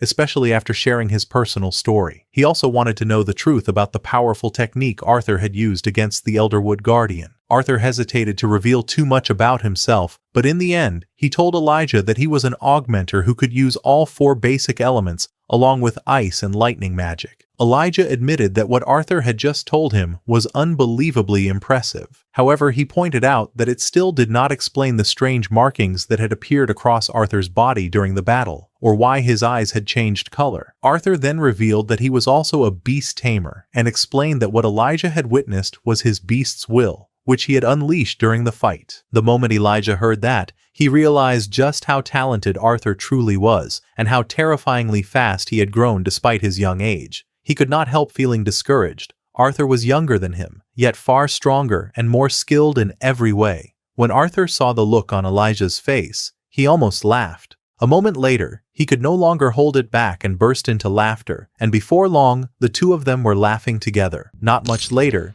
Jasmine made a full recovery. The moment she opened her eyes, she ran over and hugged Arthur tightly, apologizing because she had failed to protect him during the battle. Arthur reassured her and reminded her that he had insisted on taking that mission from the very beginning. Afterward, he decided that their highest priority was finding a way out of the dungeon, so the group headed back toward its deepest levels. When they arrived, Arthur asked whether anyone else had survived. Elijah explained that Baron and Reginald had already died before Arthur defeated the Elderwood Guardian. However, at the last moment, he managed to save Samantha by sealing her inside a stone chamber, so she should still be alive. Elijah then used earth magic to locate her, and before long, he found her. Once they reached the spot, he opened the stone chamber with his magic. Arthur was amazed by Elijah's tracking abilities and mastery of earth magic, especially considering that he was not even 12 years old. When they opened the chamber, they found Samantha lying unconscious on the ground. Arthur quickly examined her and sighed with relief after confirming that she was still alive. After leaving the area, they considered searching for the beast's mana core, but Arthur believed finding it among all the rubble and destruction would be nearly impossible. Suddenly, the entire cave began collapsing around them. They sprinted toward the exit with everything they had, but by the time they arrived, it was already too late. The entrance had completely caved in. Elijah tried to open another path with his magic, but every attempt failed. Fortunately, Arthur managed to force open a passage using his own power. The group continued through the cave, but they soon found themselves facing countless mana beasts and hidden traps everywhere they went. Arthur suggested stopping for a moment to rethink their plan. At that very moment, the entire area suddenly began filling with water, and they were on the verge of drowning. In the last second, Jasmine created an air bubble, saving everyone and allowing them to continue moving forward. After some time, they reached a completely unknown floor, where they discovered that mana beasts had surrounded them from every direction. The monsters attacked immediately. Although the group managed to defend themselves at first, the number of enemies kept increasing. As time passed, they realized the situation was only getting worse. If they continued fighting like this, they would eventually run out of mana and stamina. Arthur understood that the mana beasts now vastly outnumbered what they could handle. The constant pressure made escaping or finding another route almost impossible. With no visible way out, he slowly accepted his fate and prepared himself for death. However, just moments before everything was over, the ceiling above them suddenly cracked and collapsed. At that instant, Sylvie appeared in her true form as a massive dragon, smashing through the collapsing ceiling and descending to rescue them. Elijah looked up in complete disbelief, unable to comprehend what he was seeing. As far as the world knew, dragons had gone extinct hundreds of years ago, leaving behind nothing but legends. Arthur immediately realized how dangerous this secret was, so he asked Elijah to keep what he had seen to himself and never reveal it to anyone. Elijah finally understood the terrifying truth. Arthur was not only capable of using 6 different elemental attributes, but he also possessed a real dragon. The realization left Elijah even more discouraged, making him feel as though he was hopelessly behind Arthur in both strength and experience. Arthur reached out his hand and helped Elijah to his feet before Elijah climbed onto Sylvie's back. In the next moment, Sylvie spread her enormous wings and soared forward at incredible speed, tearing through swarms of mana beasts as though they did not exist. She safely carried everyone out of the collapsing cave system. After reaching a safe location far from danger, everyone climbed down from Sylvie's back. Sylvie told Arthur that she could easily carry all of them back to the city in a single trip. Arthur immediately refused. He explained that a dragon flying across the sky would cause widespread panic and attract the attention of powerful people and organizations he had no desire to deal with yet. Sylvie accepted his reasoning and agreed to remain hidden for the time being. A short while later, Samantha finally regained consciousness. The moment she saw Arthur, she told him that he looked much better without the mask. She then thanked him for everything he had done to save her life. Samantha also revealed that she had managed to keep the Elderwood Guardian's mana core with her, despite losing consciousness during all the chaos. Arthur suggested returning to the Adventurers Guild as quickly as possible to hand over the mana core and collect the reward. However, Samantha and the others refused. They all agreed that Arthur alone deserved the reward because they were convinced none of them would have survived the mission without him. Arthur firmly rejected the idea, explaining that he knew how valuable the reward was and did not want to take something so important from them. But after realizing they were completely serious and expected nothing in return, he finally accepted. Afterward, Jasmine and Elijah left to search for a source of clean drinking water. Meanwhile, Arthur sent a magical message to his family, reassuring them that both he and Jasmine were safe and had survived everything that had happened. When the message reached them, his parents were overwhelmed with relief after learning that he was still alive and in good health. At the same time, the receptionist at the Adventurers Guild entered Caspian's office and informed him that a visitor had arrived specifically to see him. Sometime later, Arthur and the rest of the team were receiving treatment inside the guild's clinic. The medical treatment continued, and it was clear that everyone was recovering remarkably well after everything they had been through. Suddenly, Arthur sensed someone approaching the room. He quickly put on his mask before Caspian entered and asked about his condition, wondering whether he was recovering properly. Arthur replied that both he and the rest of the team were doing well and would be ready to leave the clinic whenever the guild allowed them to. Caspian then got straight to the point. He explained that the raid on the dungeon had never been officially approved by the Adventurers Guild. To make matters worse, Lucas had filed an official complaint against them, accusing them of being responsible for everything that had happened inside the dungeon. Because of those accusations, the guild decided to hold a special council to investigate the incident and determine who was truly responsible. After the meeting ended, Arthur sat alone in the guild's lobby. A moment later, Lucas walked in. The instant he saw Arthur alive and unharmed, he froze in shock because he had never expected him to survive. However, Lucas quickly hid his surprise and pretended to be happy to see him safe. Arthur immediately realized it was all an act. Without wasting another second, he walked right past him. Later, Arthur entered Caspian's office, where Caspian asked him to describe everything that had happened inside the dungeon, from the beginning of the mission until the disaster that brought it to an end. At the same time, Jasmine was still unconscious. She suddenly woke up in a panic, jumped out of bed, and immediately asked where Arthur was.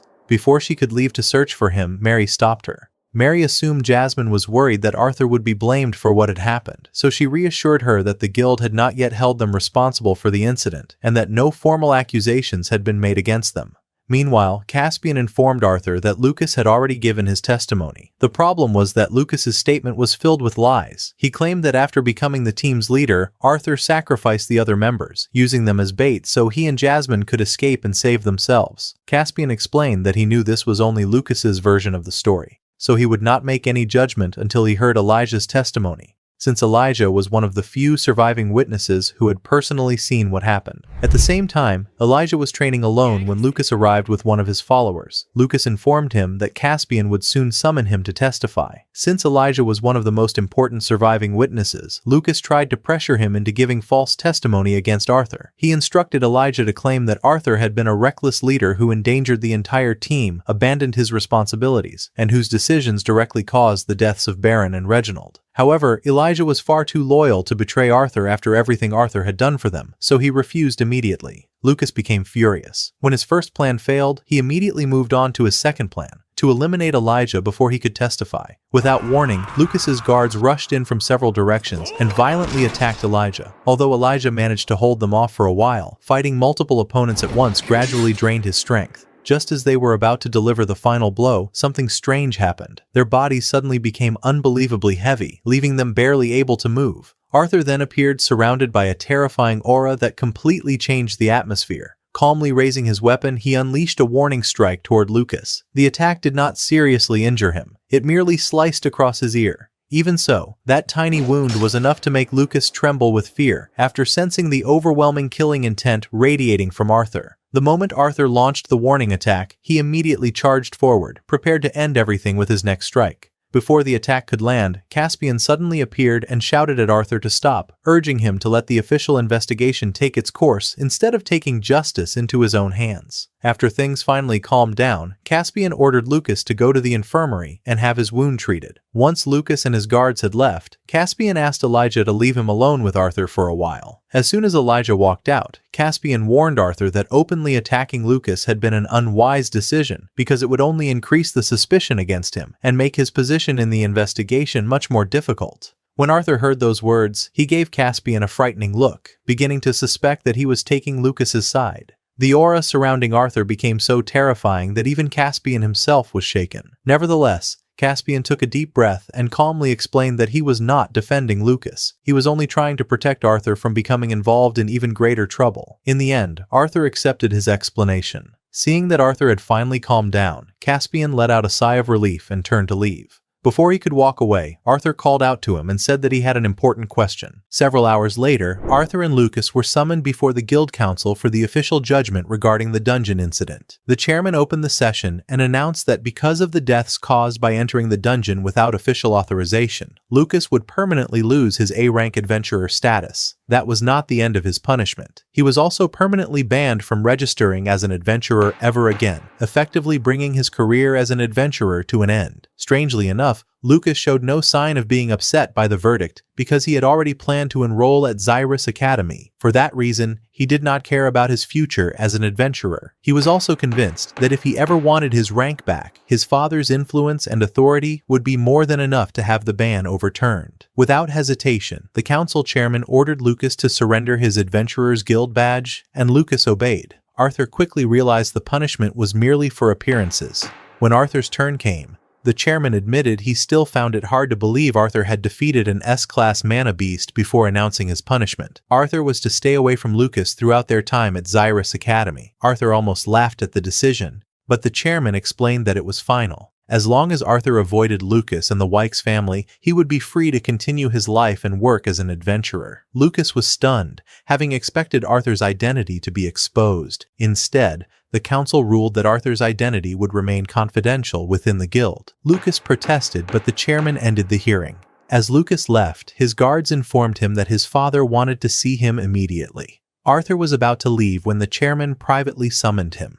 It was revealed that they had secretly reached an agreement before the hearing, and that much of the trial had been planned in advance. The chairman admitted he had helped Arthur because he expected to ask for a favor someday, and Arthur accepted the arrangement. The chairman then led Arthur through a hidden passage that opened into the forest. The moment Arthur arrived, Sylvie excitedly hugged him before he reunited with Elijah and Jasmine, and the three returned home together. Arthur's family was relieved to see him safe. About an hour later, everyone gathered to say goodbye as Arthur and Elijah prepared to return to the city. Eleanor was especially saddened by Arthur's departure. After arriving, Elijah reminded Arthur that they still needed to buy supplies for the academy while staying within their budget. Meanwhile, the mysterious cloaked man secretly searched the guild's archives. Although he found nothing about Arthur, he discovered Jasmine's file and learned she belonged to the Twin Horns. Elsewhere, Arthur opened a box containing the Elderwood Guardian's mana core. Sylvie immediately tried to eat it, but Arthur stopped her, deciding to study it first. Soon afterward, Eleanor told Arthur that Reynolds wanted to see him. Outside, Arthur found Reynolds with Jasmine, who revealed that her team had accepted a mission to a distant region and that they likely would not meet again for a long time. Before leaving, Jasmine requested one final sparring match. The duel proved that the two were evenly matched, and Arthur realized how much stronger he had become during his years as an adventurer. Afterward, Jasmine felt reassured that Arthur could protect himself. The next day, Arthur gave her a dimensional storage ring as a farewell gift before the two shared an emotional goodbye. Later, Arthur wondered whether Lucas could still change and eventually become their friend. When he asked Elijah, Elijah sadly replied that it was probably already too late. The two talked excitedly about Xyrus Academy. Although Arthur believed they already knew more magic than most incoming students, he hoped the academy would help him better understand and master his lightning and ice magic. The following morning, Vincent informed Arthur that he had finally found the inventor Arthur was searching for. His name was Gideon, the Kingdom of Sapien's greatest inventor. As they headed to meet him, Vincent asked what Arthur wanted Gideon to build. Arthur simply replied that it was all for a birthday gift for Eleanor. A short while later, Reynolds arrived. When he saw Arthur and Vincent together, he suddenly remembered that Vincent had an important meeting. The moment Vincent checked the time, he was shocked to realize that he was already late. He immediately rushed off and hurried away. After Vincent left, Arthur asked his father how business was going. Reynolds replied that everything was going well before taking out the mana core and explaining that there was something unusual about it. Normally, a mana core would crumble and disappear after a mage absorbed all of the mana inside it. However, this one had remained completely intact. Reynolds handed the core to Arthur and asked him to hold on to it until he finished his work. He then left. Arthur remained seated alone, holding the mana core and wondering why it had stayed intact, even though it should have collapsed once its mana was gone. He focused on it with all his concentration, and suddenly he sensed something hidden inside. The core still contained a complete beast will. Since Arthur had already inherited a beast will before, he began wondering whether it was possible to possess two beast wills at the same time, or whether such a thing was impossible. He continued sinking his consciousness into the core until he entered the world of beast wills. There, his dragon's beast will appeared and moved toward the Elderwood Guardian spirit. attempting to dominate it. However, Arthur regained his senses at the last moment and quickly withdrew before the two could merge. Surprised by how easily he had reached the beast will, Arthur began wondering why his father had been unable to obtain it. He then remembered that a beast will had to be compatible with a mage's elemental affinity, which was most likely why Reynolds had been unable to inherit it. The moment he remembered that, one person immediately came to mind, Tessia, whose elemental affinity matched the Elderwood Guardian's beast will better than anyone else's. The following morning, Eleanor suddenly burst into Arthur's room, while both Arthur and Elijah were still asleep. She hurriedly told them to wake up because an important announcement from the Alliance of the Three Kingdoms was about to begin, and everyone in the house needed to be downstairs before it started. Arthur was still half asleep and barely understood anything she had said. He kept mumbling that he would get up without actually moving. Losing her patience, Eleanor drove her elbow into him, causing Arthur to jolt awake in complete confusion. Afterward, Arthur and Elijah headed into the city together. Arthur told Elijah that he was going to meet the inventor Gideon, while Elijah said he would use the opportunity to explore the city and buy a few things on his own. The two then split up and went their separate ways. Vincent escorted Arthur to Gideon's workshop. As soon as they entered, an assistant greeted them and immediately informed them that Gideon was not available. However, the moment he realized the visitor was Vincent, his attitude changed completely. He allowed them inside and led them directly to Gideon's room. When Gideon saw Vincent, he was surprised by the visit and asked why he had come. Vincent reminded him that he had already told him they would be coming. Arthur then tried to introduce himself, but Gideon quickly interrupted him, saying that he was not looking for apprentices. Arthur replied that he had not come seeking an apprenticeship. Instead, he had an idea and wanted Gideon's help bringing it to life. Gideon looked Arthur up and down, convinced that a child his age could not possibly have an idea worth his time. Arthur calmly pulled out a sheet of paper and placed it in front of him. The moment Gideon picked it up and looked at it, his expression completely changed. Arthur had drawn a complete design for an engine powered by steam instead of mana. The blueprint was incredibly detailed, genuinely astonishing Gideon. After examining it more closely, he noticed that a few details were still missing and asked Arthur to complete them. Arthur agreed, but said they first needed to settle on his payment. Gideon accepted and began showing Arthur one invention after another, offering him the chance to choose any of them. Arthur rejected every single one because none of them interested him. Vincent watched in amazement as Arthur negotiated with Gideon as an equal, despite knowing how stubborn Gideon was and how difficult it was to win an argument against him. Eventually, only 2 necklaces remained. They had been crafted from the remains of a phoenix, an extremely rare S-class mana beast. The moment Arthur saw them, he guessed that Gideon had somehow transferred the phoenix's ability to survive into the necklaces. Gideon confirmed that Arthur was correct and explained that if the wearer of either necklace were ever placed in mortal danger, it would automatically create a protective barrier around them. If that barrier were destroyed, instantly teleport its wearer to the nearest safe location. However, the ability could only activate twice before the necklace permanently lost its power. Arthur thought about it for a moment before deciding that the 2 necklaces would make perfect gifts for his mother, Alice, and for Eleanor. The instant Gideon realized he was about to lose both necklaces, he immediately tried to renegotiate the deal, offering Arthur only one of them instead, but Arthur threatened to burn the steam engine blueprint if Gideon backed out of their deal, leaving Gideon no choice but to accept. Gideon then revealed that a previously unknown continent had been discovered the year before. When Arthur asked for proof, Gideon explained that a strange flying mana beast, unlike any seen in Dicathan, had appeared years earlier. Its ability to become completely invisible convinced them it came from another continent. He also admitted that he possessed a device capable of recording moving images, though he had refused to reveal it until Arthur pressured him with the blueprint. After learning about the recordings, Arthur proposed using the steam engine to build a ship and explore the new continent themselves. After leaving the workshop with Vincent, Arthur reunited with Elijah and Sylvie before heading home.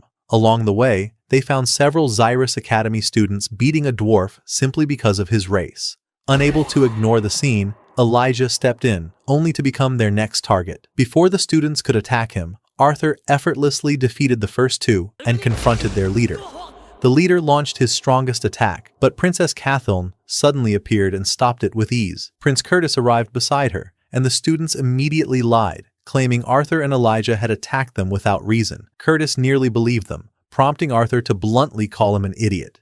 Although a royal guard tried to punish Arthur, Vincent quickly calmed the situation. After learning that the students belonged to the influential Trident family, Curtis chose to let them off with only a warning to avoid political trouble. Arthur refused to let the matter end there. He contacted the Academy's headmistress through Vincent's communication device and reported their racist assault. Though she initially hesitated because of the Trident family's influence, Arthur declared that he would refuse to enroll if they were not expelled. Faced with that choice, she immediately expelled Glod and all of his friends from Xyrus Academy. Afterward, Curtis admitted he had handled the situation poorly and thanked Arthur. Before leaving, Cathone shyly invited Arthur to have tea with her someday, astonishing everyone with her unusual behavior. Soon after, the long-awaited public announcement began. King Glader condemned the racism spreading across Dicathan and urged every race to live together in peace. As Arthur listened, he realized they were preparing to reveal the existence of another continent. What concerned him most, however, was the possibility that enemies from that continent had already begun using mana beasts as spies. King Alduin then officially announced the existence of the second continent, explaining that although contact had already been attempted, neither side possessed the technology to communicate properly. Knowing the challenges this discovery would bring, the rulers of the three kingdoms appointed 6 of the continent's strongest warriors to defend all of Dicathan. From that day on, they would be known as the 6 Lances. During the ceremony, Arthur was shocked to discover that Baron, Lucas's older brother, was one of the 6 Lances. Realizing that Lucas was now backed by one of the 6 strongest people on the continent,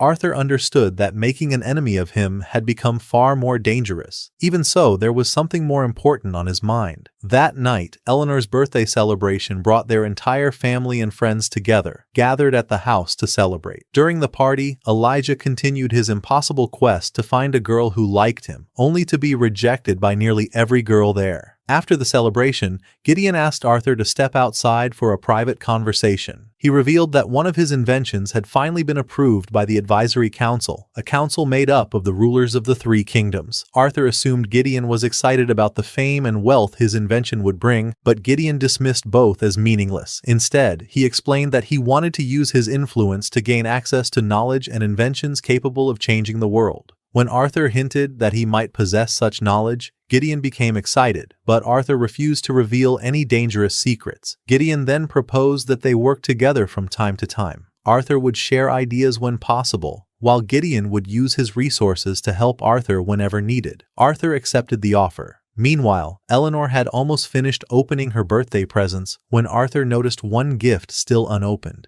Inside was a beautiful bow from Tessia, along with a note confirming it was her gift. Elsewhere, Tessia's teammates asked why she had skipped the celebration after leaving her present. She claimed she wanted all the attention to stay on Eleanor, though they knew she was simply too embarrassed to meet Arthur's family. Back at the party, Eleanor reminded Arthur that he still hadn't given her his gift. Arthur smiled and pulled 2 boxes from his dimensional ring, one for Eleanor and one for Alice. Inside were magical necklaces that would protect them if their lives were ever in danger, especially if neither Arthur nor Reynolds was there. Proud of finally giving them something truly valuable, Arthur watched as they happily accepted the gifts. Unknown to everyone inside, a mysterious cloaked man silently observed the celebration from outside. Later that night, Arthur awoke because of a strange feeling and followed it to an abandoned church. There, he found the masked man waiting before the altar. Before Arthur could speak, the stranger called him by his real name and stated that he knew Arthur had killed the Elderwood Guardian. Arthur immediately sensed that the man possessed terrifying power, greater than anyone he had faced before. Assuming Lucas had sent him, Arthur demanded to know who he worked for. The man denied having any connection to Lucas or the Wykes family, insisting that they were no longer important. He then recounted Arthur's entire life with disturbing accuracy, making Arthur even more cautious. Although Arthur jokingly asked whether the man was one of his admirers, he kept his hand on his sword, ready to fight. The masked man claimed he had not come to battle. He only wanted to know how Arthur had achieved the impossible by killing the Elderwood Guardian. Arthur lied, saying Baron and the others had helped defeat it. The man immediately rejected that explanation, saying he knew Baron's strength well enough to know he could never have contributed. He then revealed that he himself had sent Baron and the others on that mission. Enraged, Arthur attacked without hesitation. The masked man effortlessly blasted him away with a single spell before bombarding him with ice spikes at incredible speed. Although Arthur dodged them, he noticed the impossibly short delay between each spell and wondered if the man was using an entirely new form of magic. Impressed, the stranger praised Arthur for keeping up with him and admitted he had sensed a unique energy within Arthur's mana core, confirming Arthur was truly the one who had slain the Elderwood Guardian. Arthur then asked whether he was responsible for the strange behavior of the forest's mana beasts. The man calmly admitted that the forest had served as the perfect testing ground for his latest experiment. He prepared to attack again and demanded one final time that Arthur reveal how he had defeated the Elderwood Guardian. Before he could finish speaking, Arthur instantly severed one of his hands. The masked man turned in shock and realized Arthur had been hiding his true strength all along. Arthur calmly explained that he was not foolish enough to reveal all of his abilities to his first enemy. He demanded to know the man's real objective. Instead of answering, the masked man attempted a surprise attack. Arthur struck first, slashing him across the chest and confirming beyond any doubt that Arthur truly was the one who had killed the Elderwood Guardian. When Arthur demanded the truth one last time, the man realized there was no point in lying anymore, and finally confessed. He finally confessed that his true goal was to control every mana beast in existence. At that point, he was already capable of controlling any A-class beast, but S-class mana beasts still remained beyond his reach. The moment Arthur heard that, he connected all the pieces and realized that this man had never been directly controlling the Elderwood Guardian during the events inside the dungeon. The masked man confirmed Arthur's conclusion, explaining that the will of an S-class mana beast was far too powerful for him to dominate directly. Without any warning, he suddenly triggered a small explosion. Thick smoke filled the entire area within seconds, leaving Arthur unable to see anything. From within the smoke, the man continued speaking. Although he could not directly control the Elderwood Guardian, he had managed to agitate and influence it, indirectly manipulating it into attacking and killing anyone who entered the dungeon. He then pulled out a syringe filled with a body enhancement serum and injected it into himself without the slightest hesitation. The serum granted its user terrifying strength, but in exchange it completely stripped away their free will. Moments later, Arthur noticed the masked man's body beginning to change in a horrifying way. The instant Arthur realized a dangerous transformation was about to occur, he prepared to stop it before it could be completed. Before Arthur could make a move, however, a massive explosion shook the entire area. As the smoke gradually cleared, the masked man was no longer human. His body had transformed into a gigantic mana beast whose strength rivaled that of the Elderwood Guardian itself. Without wasting a single second, the monster charged toward the city, destroying everything in its path. The city guards reacted immediately, showering it with countless arrows in the hope of stopping it. Every attempt failed. The arrows neither slowed the monster nor inflicted any visible damage. Even worse, the beast slaughtered several guards before continuing its brutal rampage. The sounds of explosions and terrified screams soon reached Arthur's family home, causing everyone to rush outside to see what was happening. As they stared in horror at the devastating scene before them, they noticed something even more alarming. Arthur was nowhere to be found. Meanwhile, Arthur stood atop a nearby rooftop before leaping straight toward the monster without hesitation. At first, he relied on his swordsmanship combined with magic, landing several direct attacks. Although every strike connected, none of them dealt any meaningful damage. Realizing ordinary attacks would accomplish nothing, Arthur summoned his twin flaming swords and launched an all-out assault, combining both blades with every ounce of magic he could muster. Even then, the monster remained overwhelmingly superior.